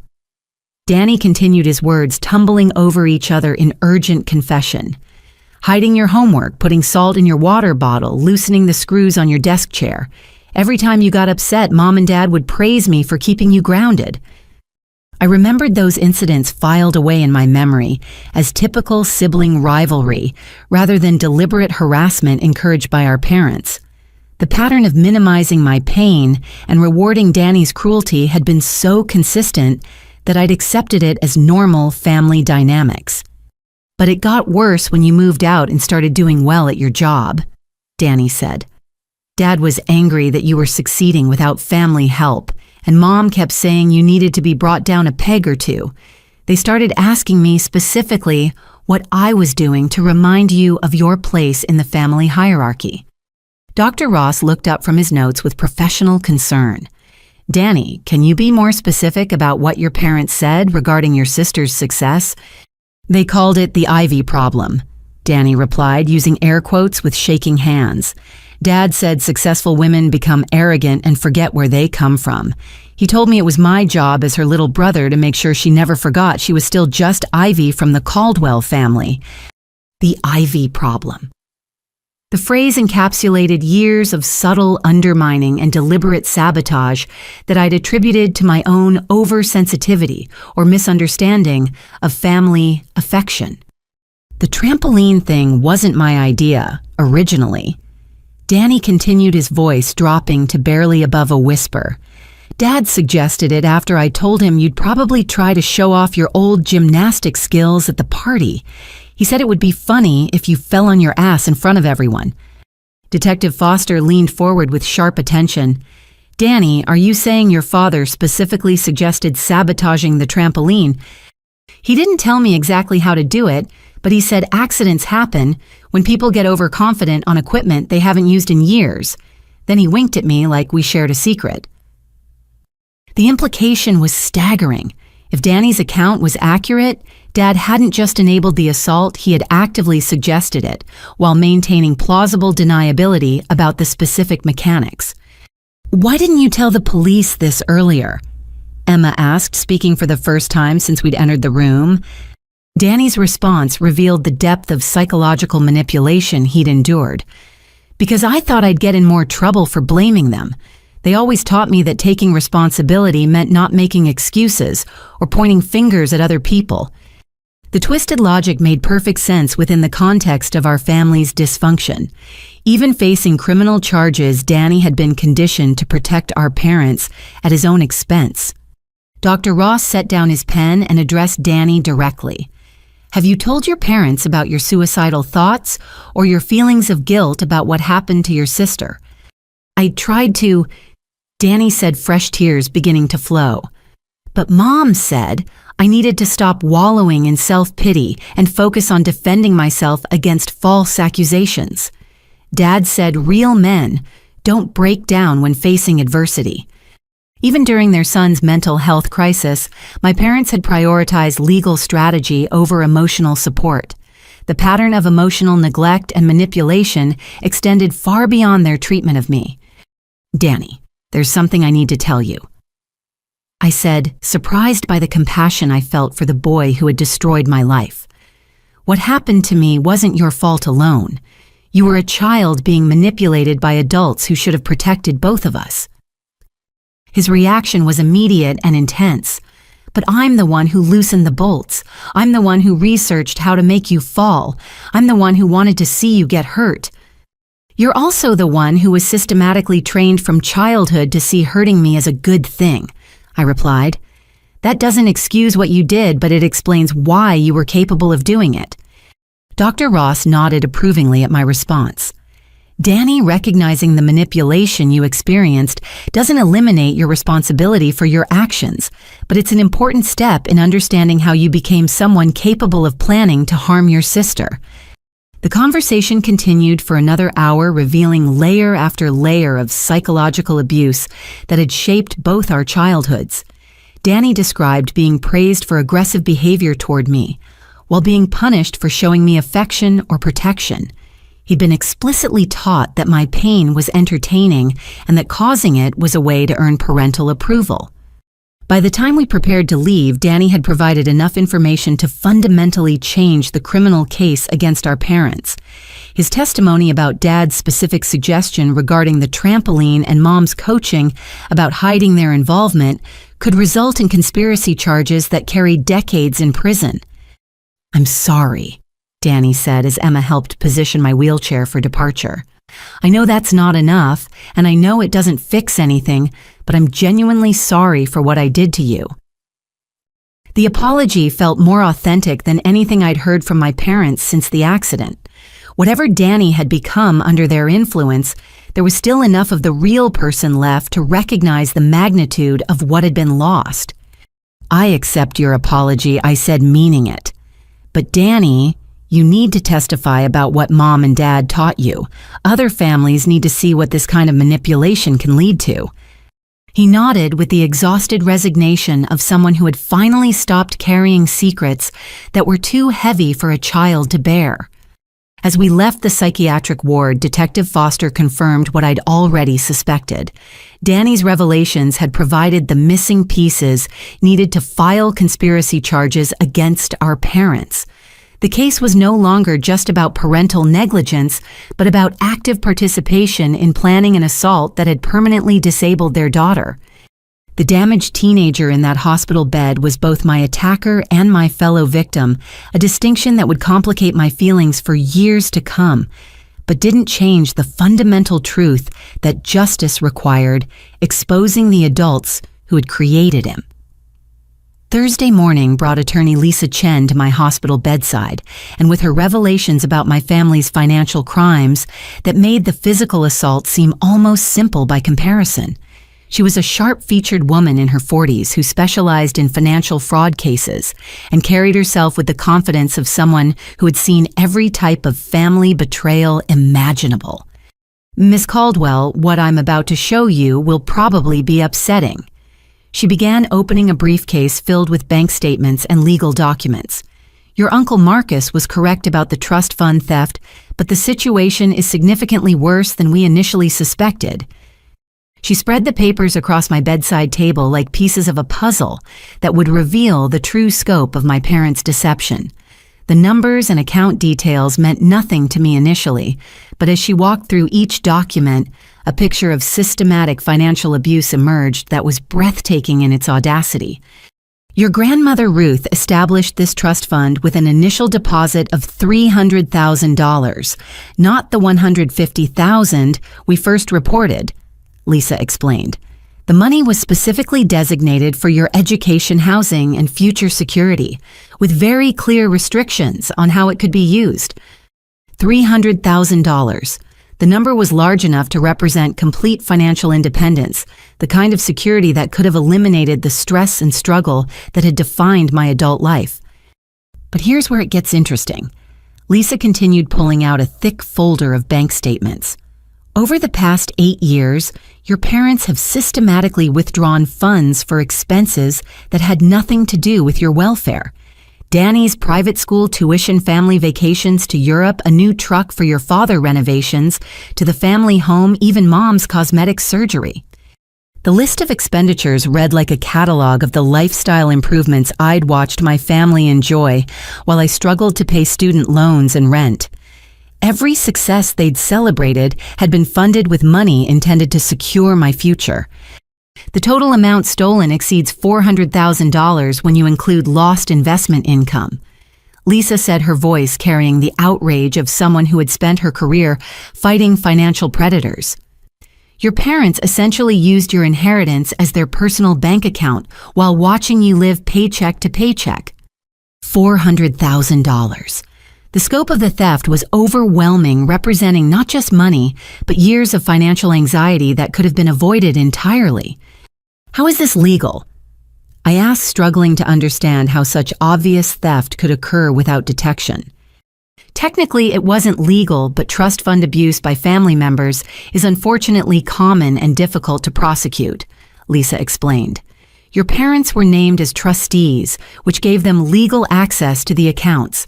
The fraud lies in their misrepresentation of how the money was being spent. She pulled out copies of forms my parents had filed with the bank, documenting their justifications for each withdrawal. The creative accounting was stunning in its dishonesty. They claimed your college tuition was $30,000 per year, when your actual costs were covered by scholarships and grants, Lisa pointed out. They said they were paying for your apartment when you've been living independently and paying your own rent. They even claimed medical expenses for treatments you never received. Each lie built upon previous deceptions, creating a financial house of cards that had funded my family's comfortable lifestyle, while I believed I was struggling due to my own inadequacy and poor financial management. The most disturbing part, Lisa continued, is that they established a college fund for Danny using money stolen from your trust. He's been accepted to Arizona State with what he believes is a merit-based scholarship fund, but it's actually your grandmother's money that was always intended for you. The emotional impact of that revelation was devastating. Not only had they stolen my financial security, they'd used it to give Danny opportunities while allowing me to believe I'd failed to earn similar advantages through my own efforts. What can we do about this? I asked, though part of me was afraid the theft was too old and complex to remedy. The FBI's Financial Crimes Unit is treating this as a federal case because it involves trust fund fraud across state lines, Lisa replied. Your grandmother's estate was probated in California, and the stolen funds were moved through multiple accounts in different states to obscure the paper trail. She showed me a chart that tracked the money's movement from the original trust account through a series of family-controlled accounts, each transfer designed to make the trail more difficult to follow. Additionally, we're filing civil lawsuits to recover the stolen funds plus interest and punitive damages. Your parents' assets will be frozen pending resolution of the criminal charges and will be seeking complete restitution. The prospect of financial justice was gratifying, but it couldn't restore the years of unnecessary stress and limitation I'd endured while my family lived comfortably on money intended for my security. There's one more thing you should know, Lisa said, pulling out a final document that looked different from the bank statements and legal filings. Your grandmother's original will contain provisions that your parents never told you about. The will was written in the formal language of legal documents, but Lisa translated the relevant sections into plain English that revealed yet another layer of family deception. In addition to the trust fund, you were supposed to inherit a rental property in Sedona that's been generating income for the past 8 years, she explained. The property is currently worth approximately $200,000, and it's been producing rental income of about $1,500 per month. A rental property generating passive income while I'd worked overtime to afford my studio apartment. The systematic nature of what my parents had hidden from me was becoming clear, and with it, the realization that my entire adult life had been built on a foundation of lies. The rental income has been going into an account your parents control, supposedly for property maintenance and taxes, Lisa continued. But the actual maintenance costs have been minimal, and they've been using the income as additional discretionary funds. The numbers were adding up to a level of financial security that would have eliminated every source of stress and anxiety that had defined my 20s. I could have owned property-built savings, perhaps even started my own business instead of struggling to establish myself in someone else's company. When will I have access to these funds? I asked, trying to process the enormity of what had been stolen from me. The criminal restitution should be available within 6 months, assuming your parents are convicted, Lisa replied. The civil recovery may take longer, but we should be able to secure interim access to some funds for your immediate medical and housing needs. As she packed up her briefcase and prepared to leave, Lisa handed me a business card and a folder containing copies of all the financial documents we'd reviewed. Ivy, I want you to understand something, she said, her voice carrying the weight of professional experience. What your parents did goes far beyond typical family financial disputes. This was systematic theft designed to keep you dependent and struggling while they lived comfortably on resources that were rightfully yours. The validation of my suspicions felt both gratifying and heartbreaking. Years of wondering why financial success seemed so elusive suddenly made sense when viewed through the lens of deliberate sabotage. Emma, who had listened to the entire presentation with growing outrage, waited until Lisa left before expressing what I was thinking. They didn't just enable Danny's assault on you, she said, her voice shaking with anger. They spent years stealing your financial independence to fund their lifestyle and his advantages. This wasn't just criminal, it was evil. The word evil felt appropriate for the systematic nature of what had been done to me. Every struggle I'd faced, every sacrifice I'd made, every moment of financial anxiety had been unnecessary, manufactured by people who were supposed to ensure my welfare and security. But as devastating as these revelations were, they also represented something I'd never had before: the prospect of genuine financial independence and the resources needed to build whatever life I chose for myself moving forward.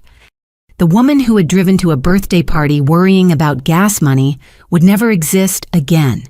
In her place was someone who would have the resources to adapt to disability with dignity, to pursue goals that had seemed impossible, and to help other survivors without worrying about her own basic needs.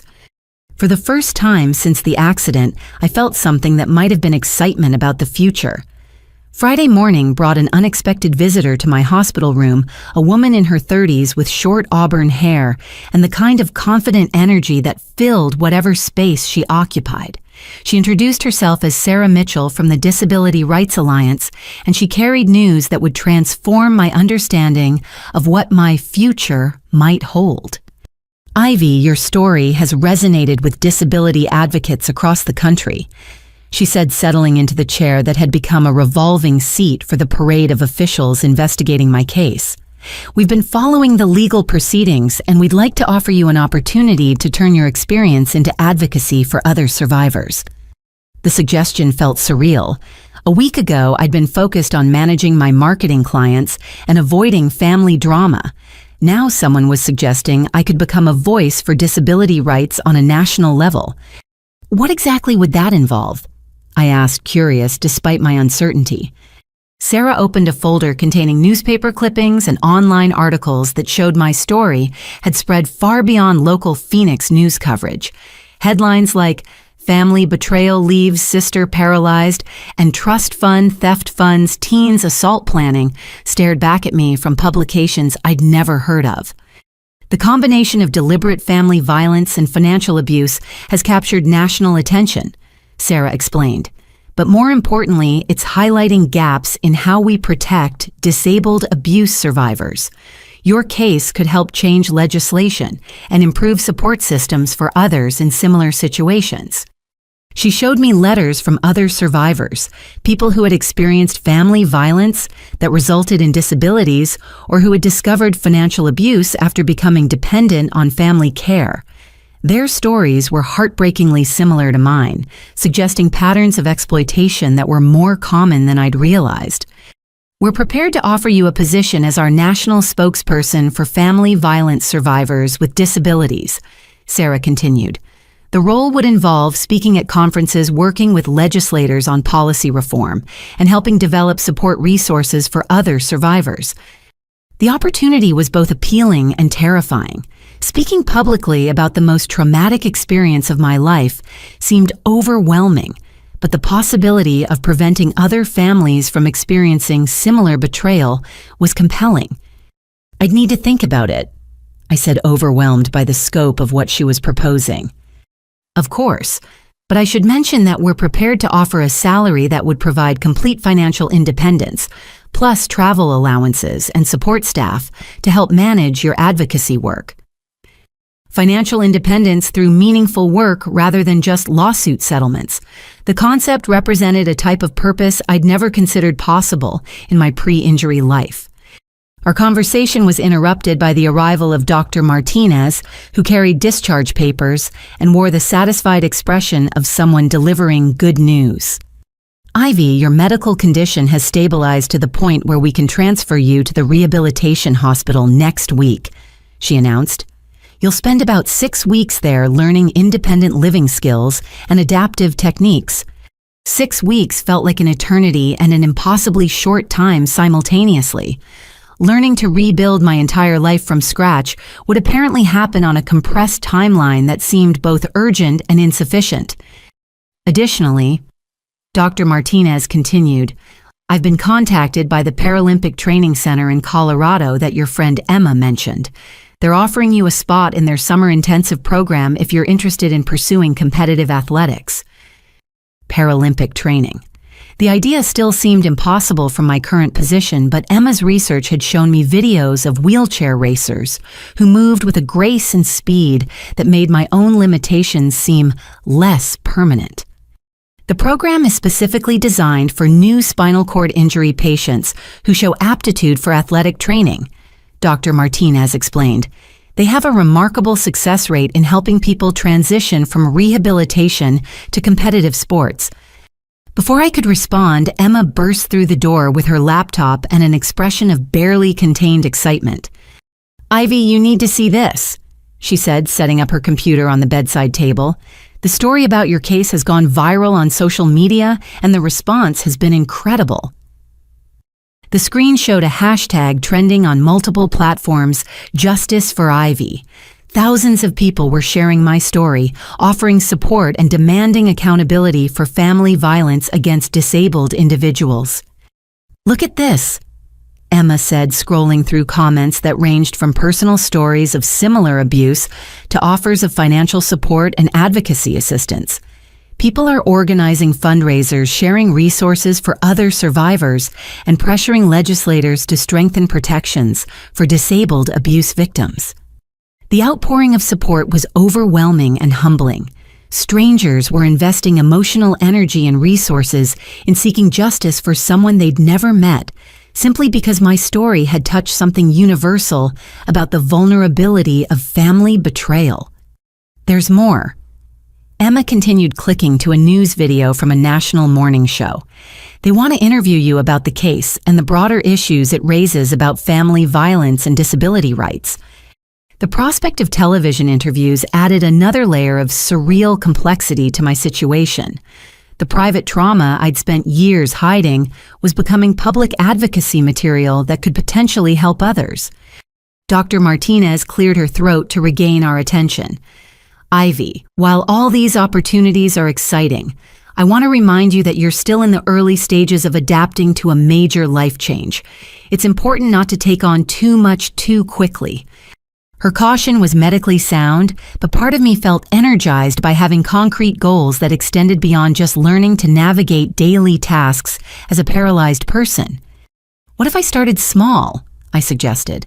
Maybe one interview to test the waters and see how it feels to talk publicly about what happened. Sarah from the Disability Rights Alliance leaned forward with interest. That's exactly the right approach. We could arrange for a single interview with a reporter who specializes in disability issues, someone who would handle your story with appropriate sensitivity. The conversation was interrupted by the arrival of Uncle Marcus, who looked haggard but carried himself with the determination of someone who had made difficult decisions. He'd been dealing with Danny's psychiatric hospitalization while also managing the fallout from Dad's arrest and Mom's mounting legal troubles. Ivy, I wanted you to know that I've filed for emergency custody of Danny, he announced without preamble. His psychiatrist believes he needs stable housing with family members who aren't facing criminal charges.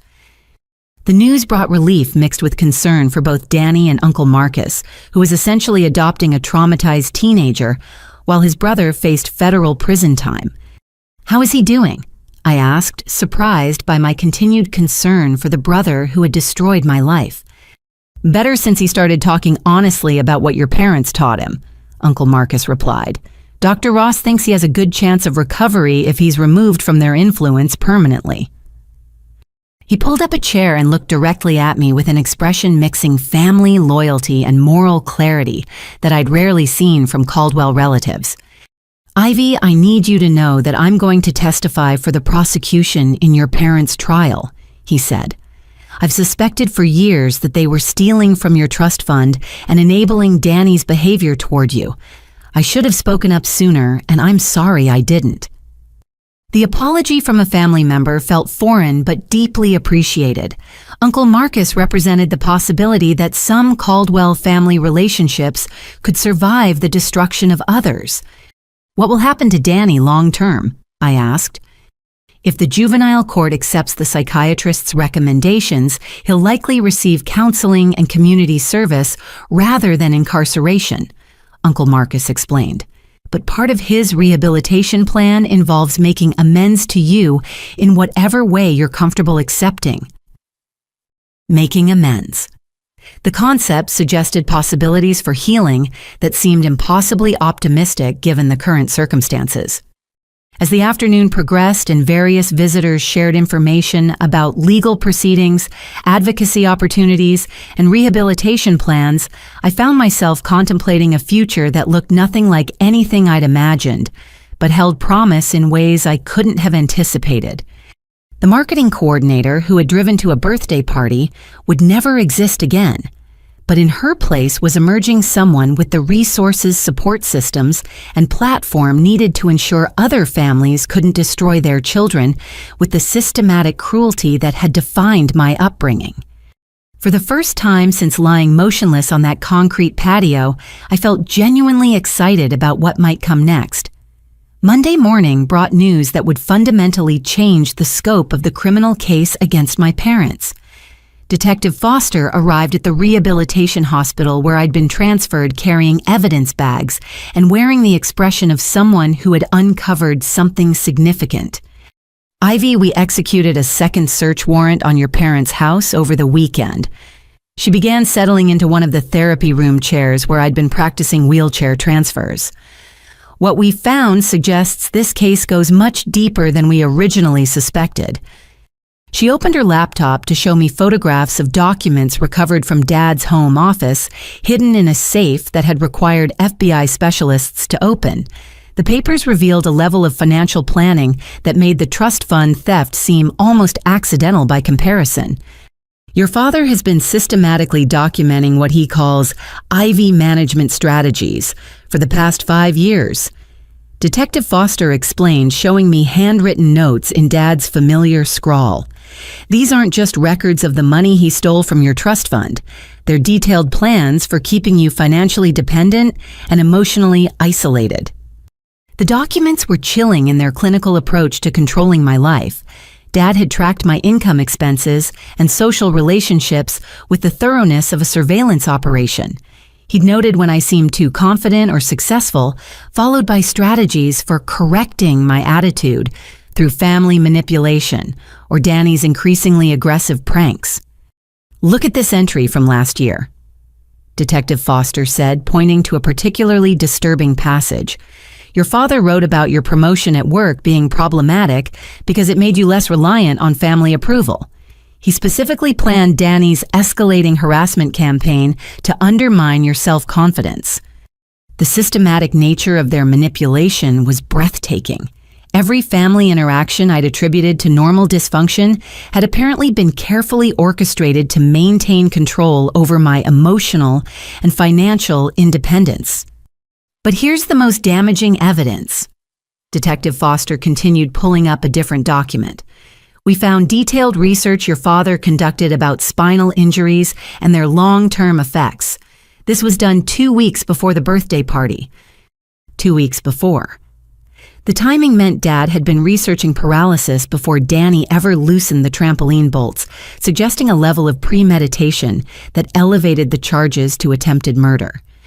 The research includes information about permanent disability benefits, medical costs, and legal guardianship procedures for incapacitated adults, Detective Foster explained.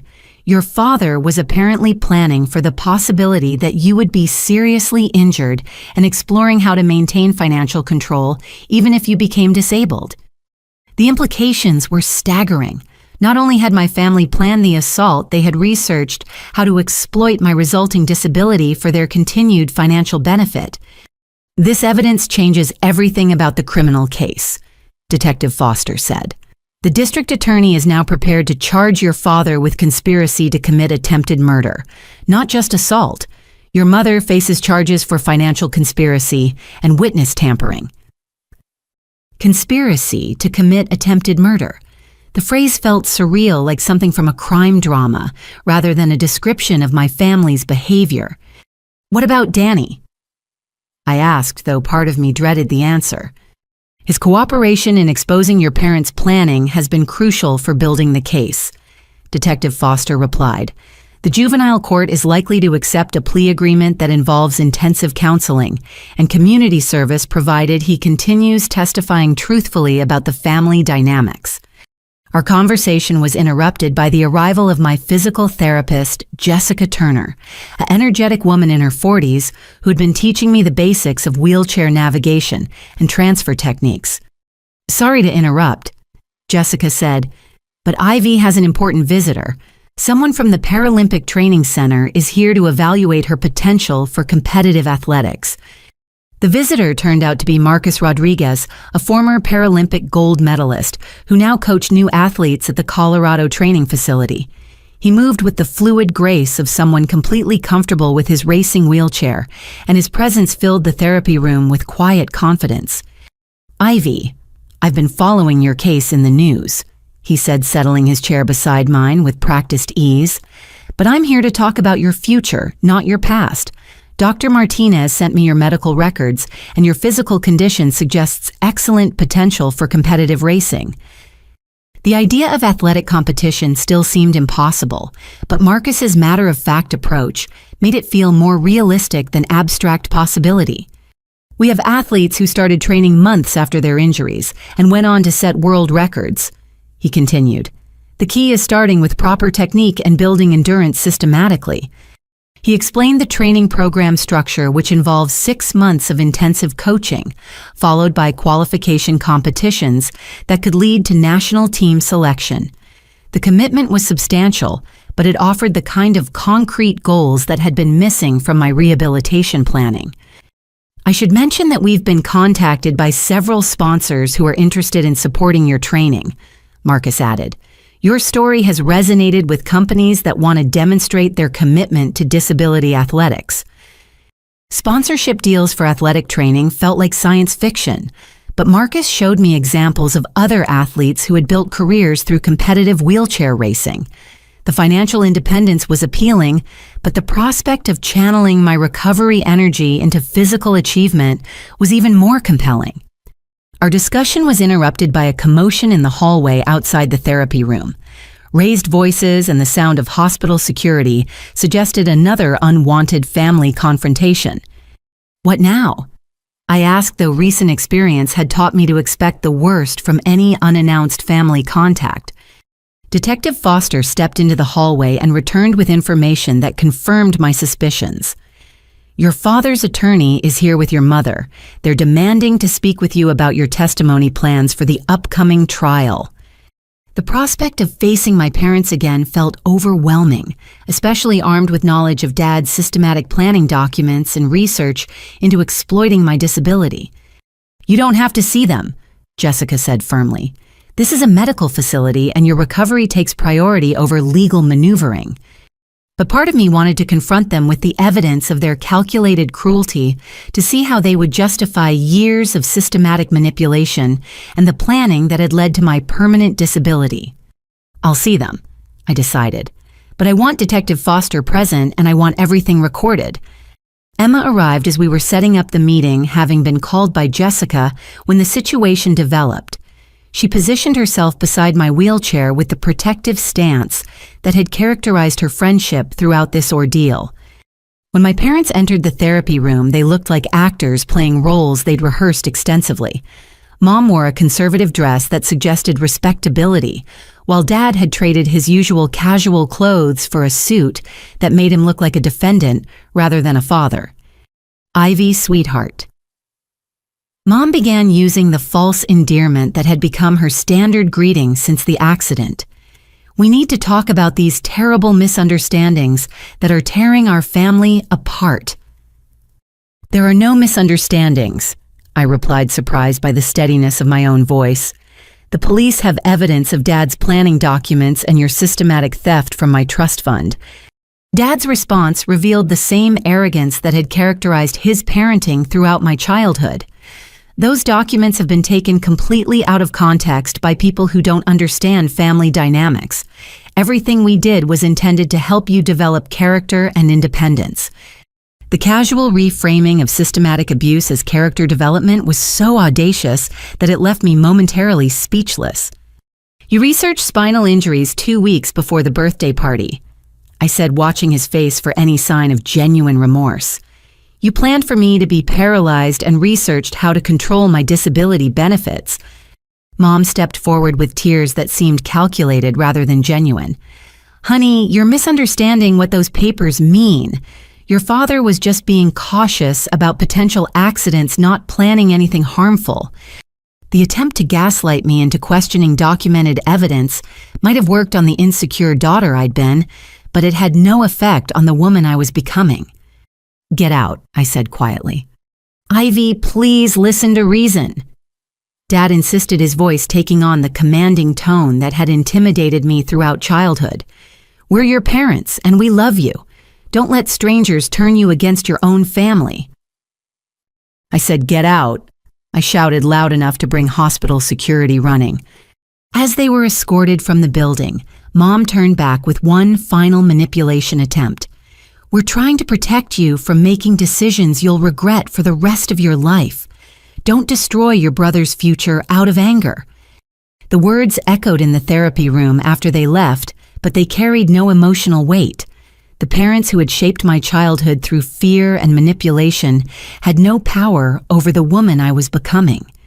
Marcus Rodriguez, who had witnessed the entire confrontation, leaned forward with professional interest. That kind of psychological strength will serve you well in competitive athletics, he observed. Champions are made from people who refuse to be defeated by circumstances beyond their control. As I prepared for the physical therapy session that would continue building my new life, I realized that my parents' visit had accomplished something they hadn't intended. It had shown me exactly how far I'd come from the scared, guilty daughter who had driven to a birthday party, hoping to avoid family conflict. The woman who had just ordered her abusers to leave would never again accept minimization of her pain or manipulation of her loyalty. She was ready to face whatever consequences came from demanding justice, regardless of how it affected the people who had never protected her. The courtroom felt smaller than I'd expected when I wheeled through its doors on the first day of testimony 3 months after the accident. Media attention had transformed what should have been a family matter into a public examination of parental abuse and disability rights, with cameras capturing every moment of what would become a landmark case in Arizona legal history. District Attorney Catherine Brooks had prepared me extensively for what to expect, but nothing could have fully readied me for seeing my parents sitting at the defendant's table flanked by attorneys and wearing expressions that mixed defiance with barely concealed panic.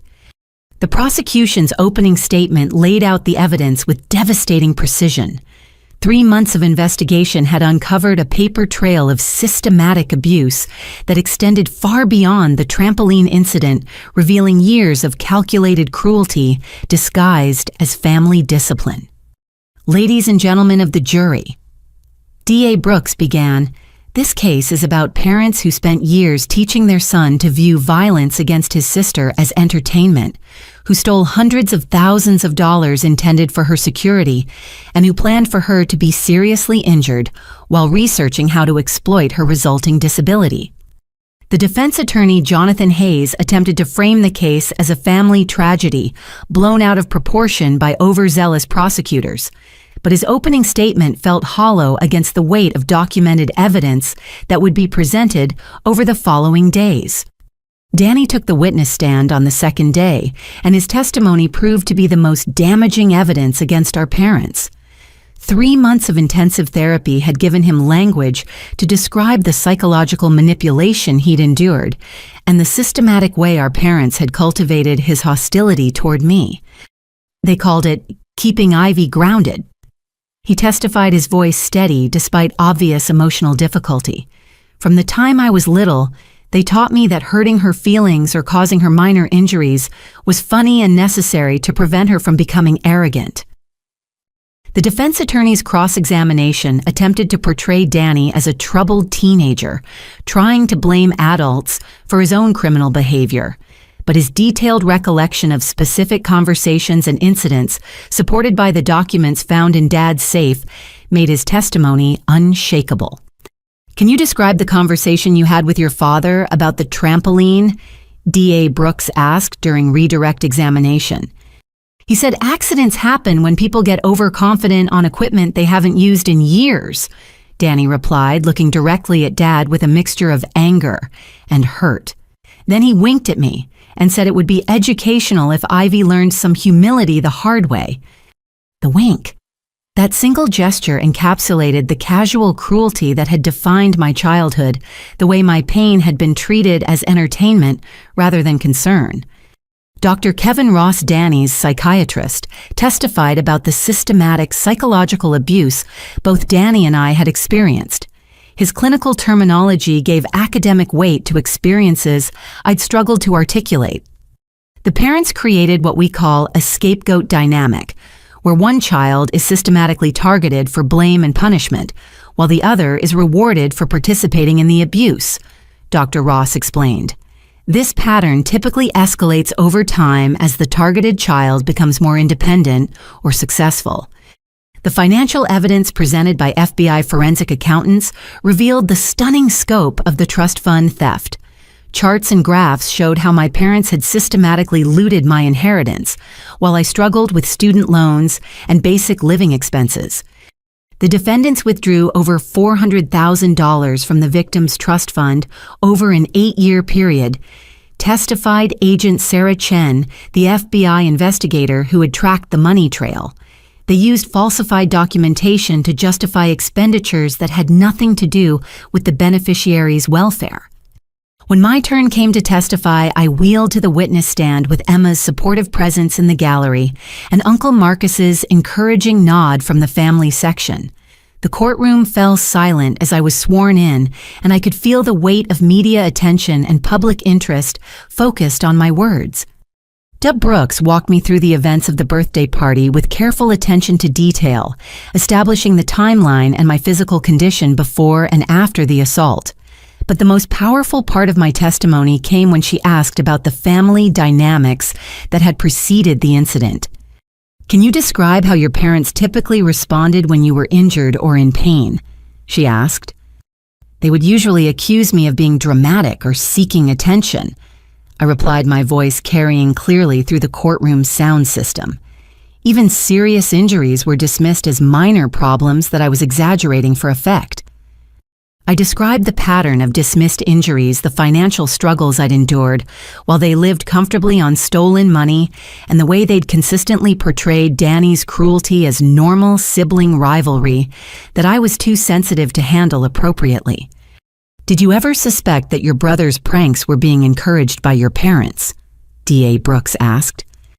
"Not until I heard his confession in the hospital," I admitted. "I thought Danny was just naturally mean to me. I didn't realize they were actively teaching him to view hurting me as entertainment." The defense attorney's cross-examination attempted to portray me as a bitter daughter, seeking revenge against parents who had made ordinary mistakes in child-rearing. But 3 months of therapy and legal preparation had given me the confidence to respond to his questions without defensiveness or manipulation. "Miss Caldwell, isn't it true that you're hoping to profit financially from these criminal charges against your parents?" he asked. "I'm hoping to recover the money they stole from my trust fund," I replied matter-of-factly. "Money that was legally mine and was taken without my knowledge or consent." "But you're also pursuing civil lawsuits that could result in additional financial gain, correct?" "I'm pursuing lawsuits to recover damages for the permanent disability your clients caused through their systematic abuse," I said, meeting his gaze directly. "The money can't restore my ability to walk, but it can provide the resources I need to live independently despite their actions." The cross-examination continued for 2 hours, but the attorney's attempts to portray me as vindictive or financially motivated fell flat against the documented evidence of years of systematic mistreatment. Uncle Marcus testified about his growing suspicions regarding the trust fund theft and his observations of our family dynamics over the years. His testimony carried particular weight because he was testifying against his own brother, making his credibility difficult to attack. I watched Robert and Patricia encourage Danny's aggressive behavior toward Ivy while dismissing her legitimate complaints about being hurt, he said. It became clear that they were using Danny as a weapon against his sister, teaching him that her pain was entertaining. The evidence presentation continued for 6 days, building an overwhelming case that my parents had systematically abused both their children while stealing hundreds of thousands of dollars intended for my security. When the jury retired to deliberate, DA Brooks expressed confidence that the evidence supported conviction on all charges, but I found myself focused less on the legal outcome than on the public acknowledgement that what had happened to me was criminal rather than normal family dysfunction. The jury deliberated for less than 2 hours before returning with guilty verdicts on all counts. The speed of their decision suggested that the evidence had been as overwhelming to them as it had seemed to observers throughout the trial. As the verdicts were read, I watched my parents' faces for signs of remorse or recognition of the harm they'd caused. Instead, I saw anger defiance and what appeared to be genuine surprise that they were being held accountable for actions they apparently still viewed as reasonable parenting decisions. The conviction felt like validation of everything I'd experienced, but had been taught to minimize or dismiss. For the first time in my life, an official authority had confirmed that my pain had been real, my treatment had been wrong, and the people responsible would face genuine consequences. As we left the courthouse surrounded by media attention and public support, I realized that the scared daughter who had worried about ruining birthday parties was truly gone. Forever. In her place was a woman who had faced her abusers in open court and refused to minimize their crimes for the sake of family harmony. Justice had been served, but more importantly, the truth had been officially recognized and recorded for anyone who might question whether family violence against disabled individuals deserved serious legal response. The sentencing hearing took place 6 weeks after the guilty verdicts in the same courtroom that had hosted the trial, but with an atmosphere of finality rather than uncertainty. Judge Patricia Morrison had a reputation for tough sentences in family violence cases, and her preliminary comments suggested she viewed my parents' crimes as particularly serious examples of parental abuse. Before I impose sentences, Judge Morrison began, I want to address the systematic nature of the abuse documented in this case. The defendants didn't make impulsive mistakes or errors in judgment. They planned and executed a campaign of psychological, physical, and financial abuse against their own daughter that culminated in deliberate permanent disability. The courtroom was packed with disability rights advocates, family abuse survivors, and media representatives who had followed the case throughout the trial.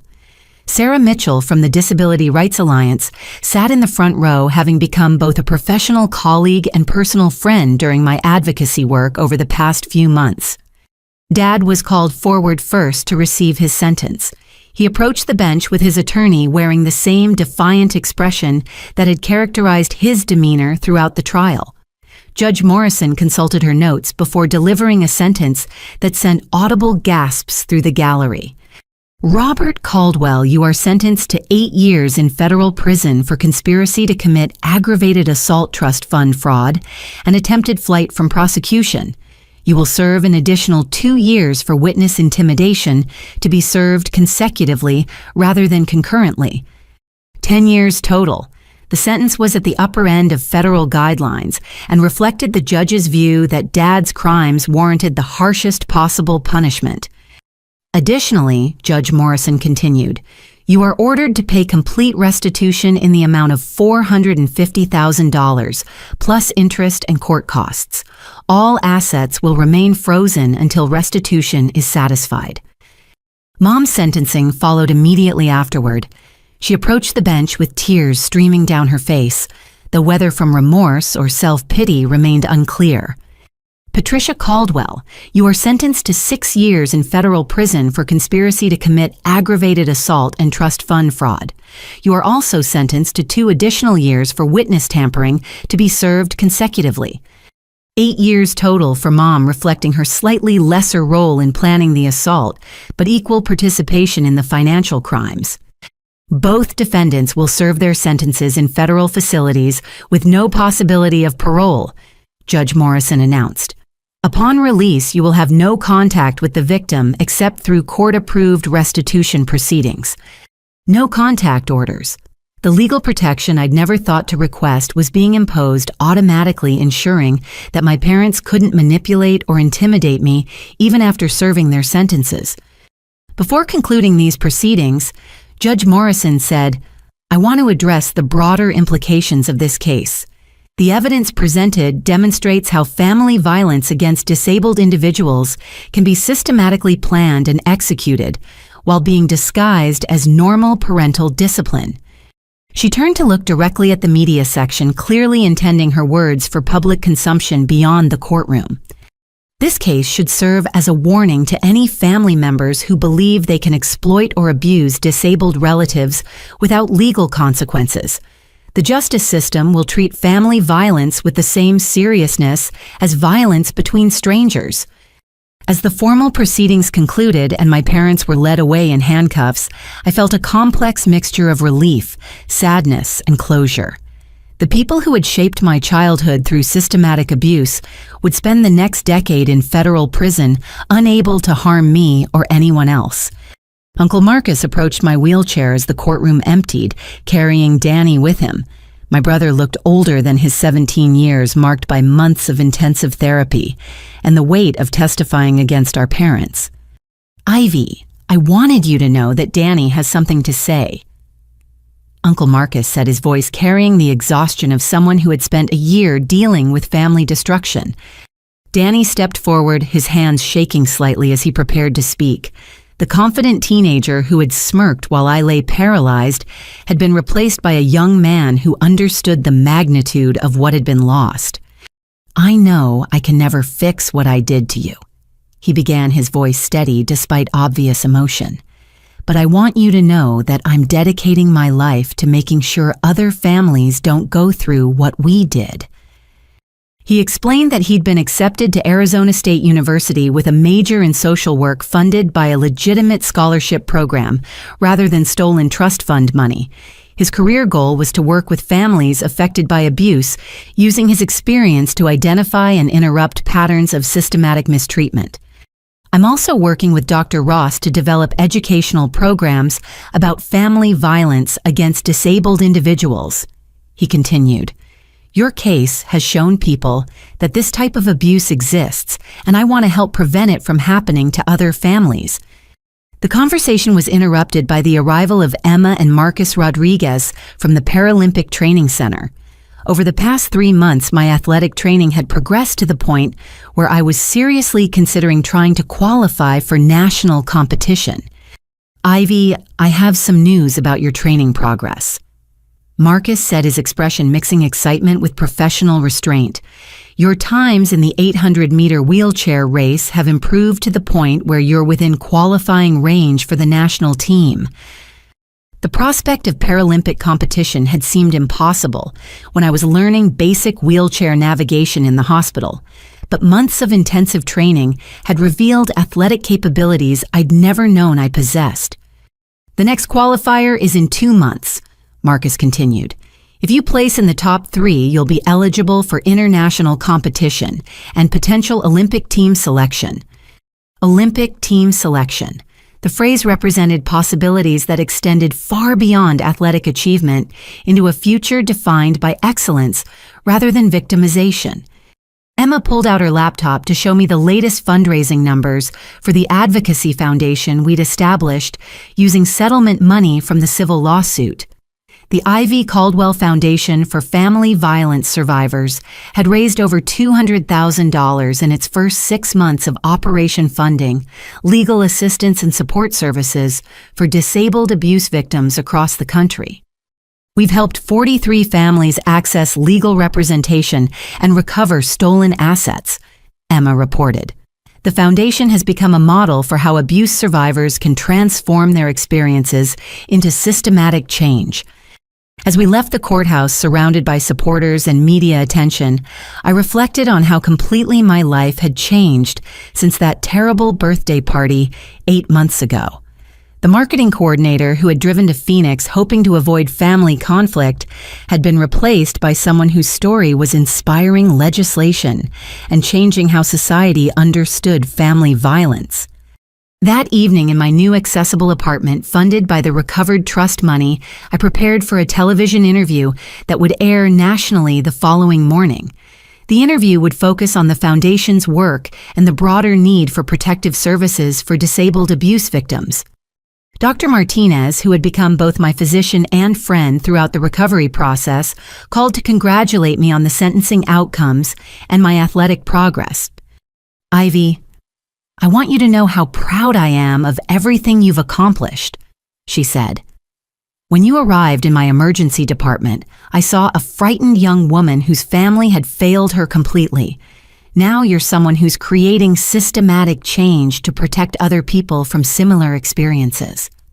The conversation reminded me of Father Miguel's observation months ago that transformation often emerges from tragedy when people refuse to be defined by their worst experiences. As I prepared for bed in my new life surrounded by Paralympic training equipment and foundation materials that represented meaningful work, I realized that my parents' attempt to destroy me had inadvertently created someone stronger than they could have imagined. The woman who would compete for Paralympic medals and advocate for legislative change bore little resemblance to the daughter who had spent years apologizing for taking up space. She was someone who had transformed victimization into victory, not through denial or forgiveness, but through the pursuit of justice and the determination to ensure other families couldn't inflict similar harm. For the first time since lying motionless on that concrete patio, I felt genuinely grateful for the journey that had brought me to this point. The future stretched ahead, filled with possibilities that would have been impossible if my family had succeeded in keeping me small, dependent, and afraid. 6 months after the sentencing, my life had transformed in ways I could never have imagined during those first terrifying days in the hospital. The Paralympic training facility in Colorado had become my second home, and my wheelchair racing times had improved to the point where Olympic qualification was no longer a distant dream, but an achievable goal within the next year. The morning routine that had once involved struggling to afford basic necessities now included sponsored training sessions, media interviews about disability rights, and foundation work that was changing legislation across multiple states. The financial security provided by the Recovered Trust Fund and civil lawsuit settlements had given me something I'd never possessed: the freedom to pursue meaningful work without worrying about basic survival. Emma had become my full-time foundation coordinator, managing the administrative details that allowed me to focus on direct advocacy and athletic training. Our friendship had evolved into a working partnership that felt both professional and deeply personal, built on shared commitment to transforming my traumatic experience into systematic change. The California legislature passed the Family Violence Protection Act yesterday. Emma announced as she arrived at my training session with coffee and news updates that had become our morning ritual. That's the 5th state to adopt legislation based on your case. The Family Violence Protection Act was designed specifically to address gaps in how legal systems handle abuse cases involving disabled family members. It required mandatory reporting of suspicious injuries, created specialized courts for family violence cases, and established funding for advocacy services that had previously been unavailable. More importantly, Emma continued, the Federal Department of Justice is citing your case in their new guidelines for prosecuting family violence crimes. Your story is literally changing how the entire justice system approaches these situations.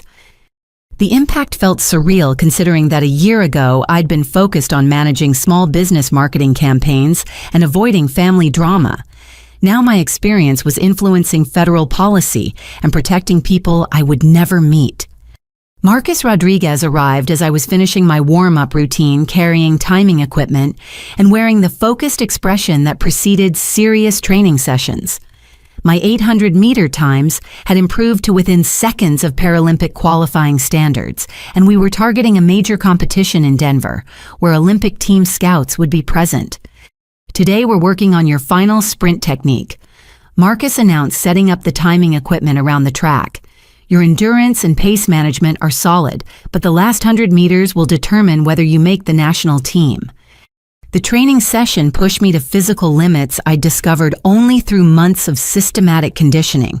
The woman who had once struggled to transfer from bed to wheelchair was now capable of sustaining speeds that would have seemed impossible during early rehabilitation. As I cooled down from the workout, my phone rang with a call from Dr. Martinez, who had continued monitoring my medical progress throughout the athletic training process. Her voice carried excitement that was unusual for our typically clinical check-ins. Ivy, I just received a call from the International Paralympic Committee, she said. They want to feature your story in a documentary about athlete recovery from traumatic injuries. It would involve filming your training and competition preparation over the next 6 months. A Paralympic documentary represented exposure that could amplify the Foundation's work, exponentially bringing family violence issues to international audiences who might never otherwise encounter disability rights advocacy. There's one other thing, Dr. Martinez continued. I've been contacted by medical schools that want to include your case in their curriculum about recognizing family violence against disabled patients. Your story is becoming a teaching tool for training future healthcare providers. Medical school curriculum. The systematic changes resulting from my experience were extending into professional training that could prevent other families from experiencing similar abuse. The conversation was interrupted by the arrival of a Federal Express delivery containing an official-looking envelope from the United States Olympic Committee. Marcus and Emma gathered around as I opened what turned out to be an invitation to the Olympic Training Center trials, where final team selections would be made for international competition. This is it, Marcus said, his voice mixing professional satisfaction with genuine excitement. You're being invited to compete against the best wheelchair racers in the country for a spot on the Olympic team. Olympic team trials. The opportunity represented athletic achievement that transcended mere competition into a platform for advocacy that could reach global audiences. That afternoon brought a video call from Danny, who was completing his first semester at Arizona State University, with grades that reflected his commitment to rebuilding his life around helping others rather than causing harm. Our relationship remained complicated, built on shared trauma and his genuine remorse, but his progress was undeniable. "Ivy, I wanted to tell you about my internship placement," he said, his image appearing on my laptop screen from his dorm room. "I'm working with the university's Family Violence Prevention Program, helping develop educational materials about sibling abuse dynamics." His work was creating resources that could help other families identify and interrupt patterns of systematic abuse before they escalated to the level of serious violence. The brother who had planned to paralyze me was dedicating his life to preventing other siblings from experiencing similar betrayal. The program director says my insights about family manipulation are helping them understand how parents can weaponize one child against another.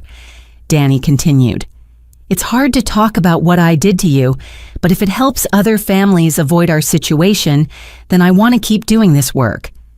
The conversation reminded me of something Father Miguel had said during one of his hospital visits about how redemption often requires people to transform their worst actions into service for others. Danny's commitment to prevention work represented genuine accountability rather than mere apology. Evening brought preparation for a national television interview that would air the following week, focusing on the Foundation's expansion into providing legal assistance for disabled abuse survivors across the country. The interviewer would be someone who specialized in disability rights issues, ensuring that the coverage would treat the subject with appropriate seriousness rather than sensational exploitation. As I reviewed talking points with Emma and practiced responding to potential questions about my family situation, I realized how completely my relationship with public attention had changed. The woman who had once hidden from family conflict was now comfortable advocating for controversial legislation and speaking publicly about the most traumatic experiences of her life. The Foundation has helped over 100 families in the past year. I said, practicing the statistics that would anchor the interview. But more importantly, we've demonstrated that family violence against disabled individuals is a systematic problem that requires systematic solutions.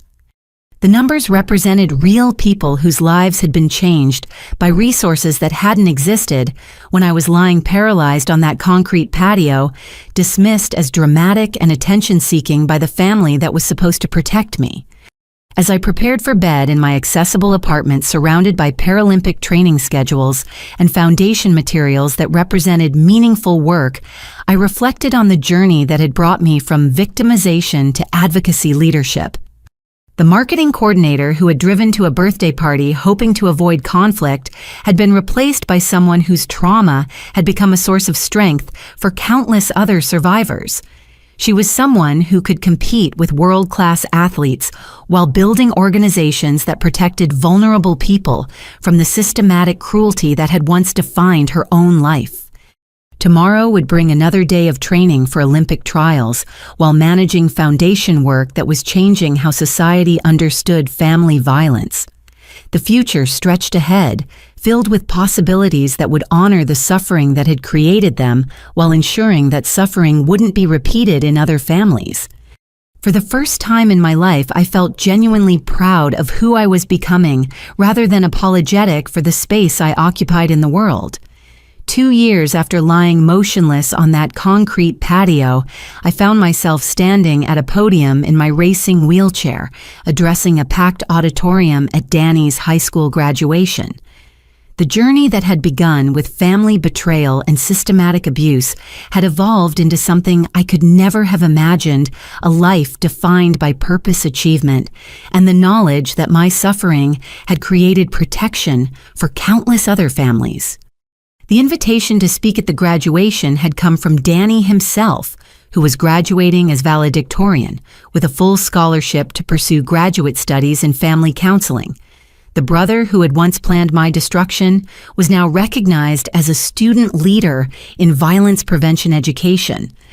When I was your age, I began my voice carrying clearly through the sound system to an audience of teenagers and families.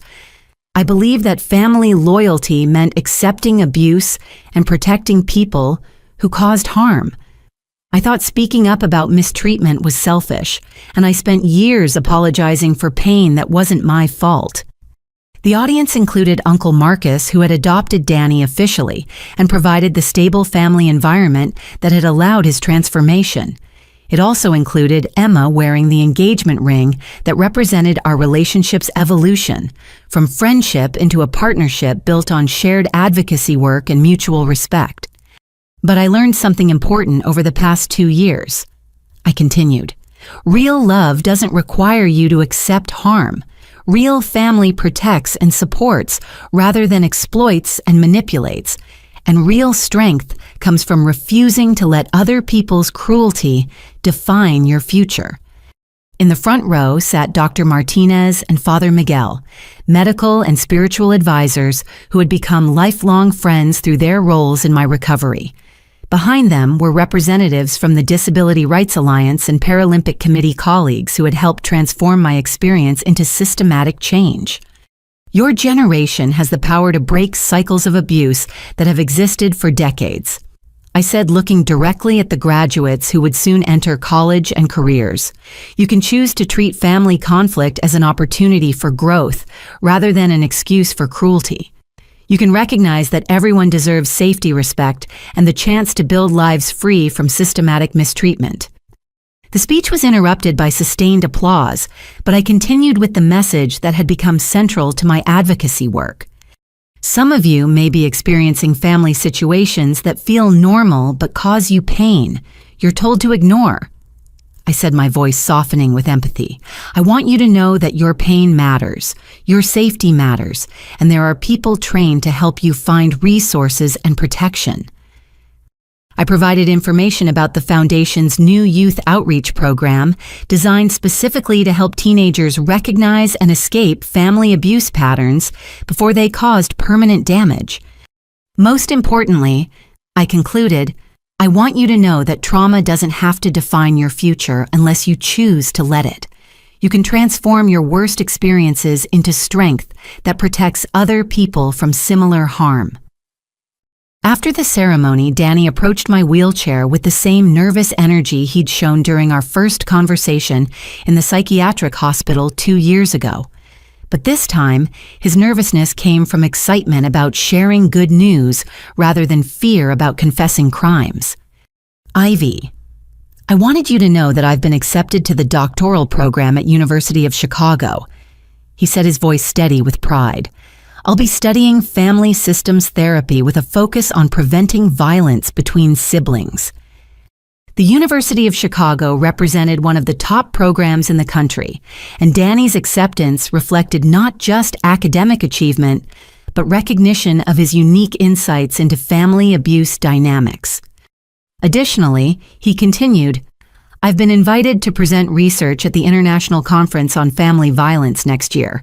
The presentation will focus on how parental manipulation can create abusive relationships between siblings.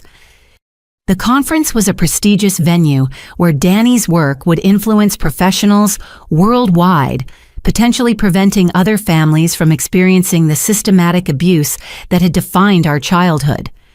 Uncle Marcus joined our conversation looking proud of the young man he'd helped raise from the wreckage of our family's destruction. His own life had been transformed by his decision to step forward and protect both Danny and me from further harm. I have news too, he said, his voice carrying the satisfaction of someone whose difficult choices had produced positive outcomes. I've been asked to testify before the Senate Judiciary Committee about family violence legislation. They want to hear from someone who witnessed the warning signs but initially felt powerless to intervene. His testimony would add family perspective to the legislative advocacy that had grown from my case, showing how systematic abuse affects entire extended family networks and how bystanders can be empowered to take protective action. Emma appeared with news about the Foundation's latest achievements, carrying a tablet displaying statistics that represented real lives changed through our advocacy work.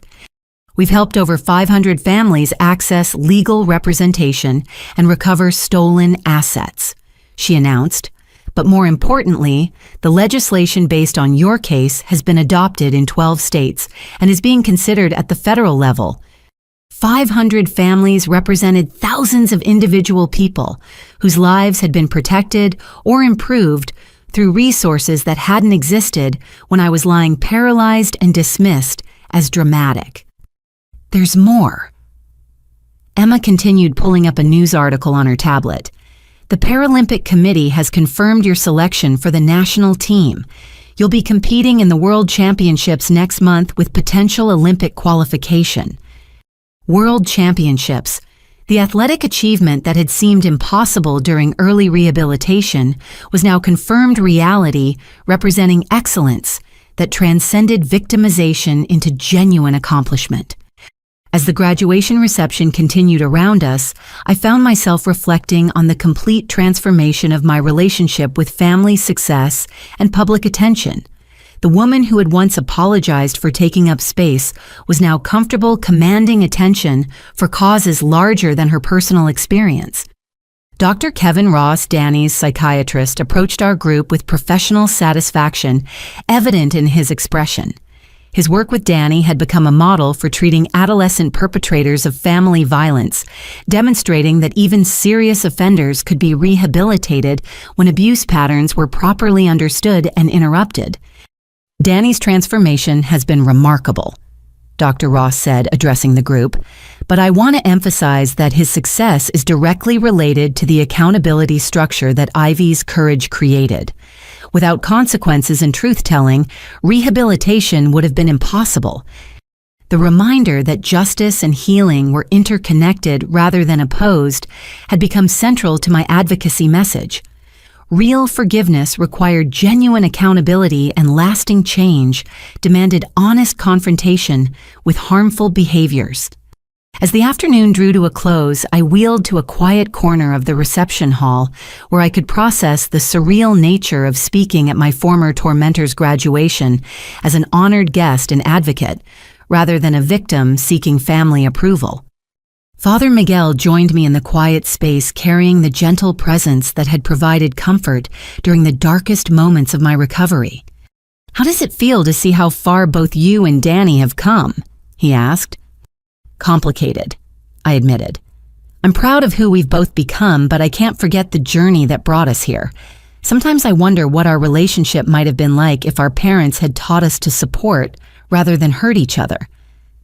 Perhaps, Father Miguel said thoughtfully, but that alternative history might not have created the advocates you've both become. Your trauma was real and shouldn't have happened, but the strength you've built from it is protecting people who might otherwise suffer in silence.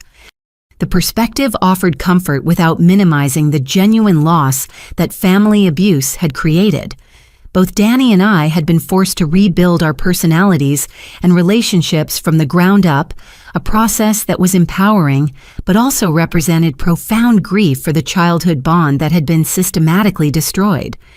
As I prepared to leave the graduation reception, Emma and I were approached by a teenager whose nervous energy suggested she had something important to say. "Miss Caldwell, I wanted to thank you," the girl said, her voice trembling with emotion. "I heard your speech, and it helped me realize that what's happening in my family isn't normal. I'm going to call the number you gave for the foundation." The interaction reminded me that advocacy work created ripple effects that extended far beyond statistics and legislation into individual moments of recognition and courage. As we drove back to Colorado Springs, where I would continue training for World Championship competition, I reflected on the complete transformation of my life's trajectory over the past 2 years. The marketing coordinator who had driven to a birthday party worrying about gas money had been replaced by someone whose athletic achievements and advocacy work were changing how society understood family violence against disabled individuals. More importantly, the daughter who had spent years apologizing for existing had become a woman comfortable demanding accountability, setting boundaries and using her experience to protect others from similar harm. I want to ask you something important. Have you ever experienced family situations where your pain was dismissed as drama or where you felt pressured to minimize harm for the sake of family peace? The Foundation continues working to help families recognize these patterns and access resources for change. Your stories matter. Your experiences deserve validation, and there are people trained to help you build safer relationships. Please share this story with anyone who might benefit from knowing they're not alone. Like this video if it resonated with your experience. Subscribe to stay connected with advocacy updates and comment below with your thoughts about family violence prevention. Thank you for listening to my story and for supporting the ongoing work to protect vulnerable family members from systematic abuse. Together we can ensure that no child grows up believing their pain doesn't matter or that family loyalty requires accepting harm. Your courage to speak up and seek help could be the beginning of transformation that protects not just you, but countless others who deserve safety, respect, and the chance to build lives free from fear.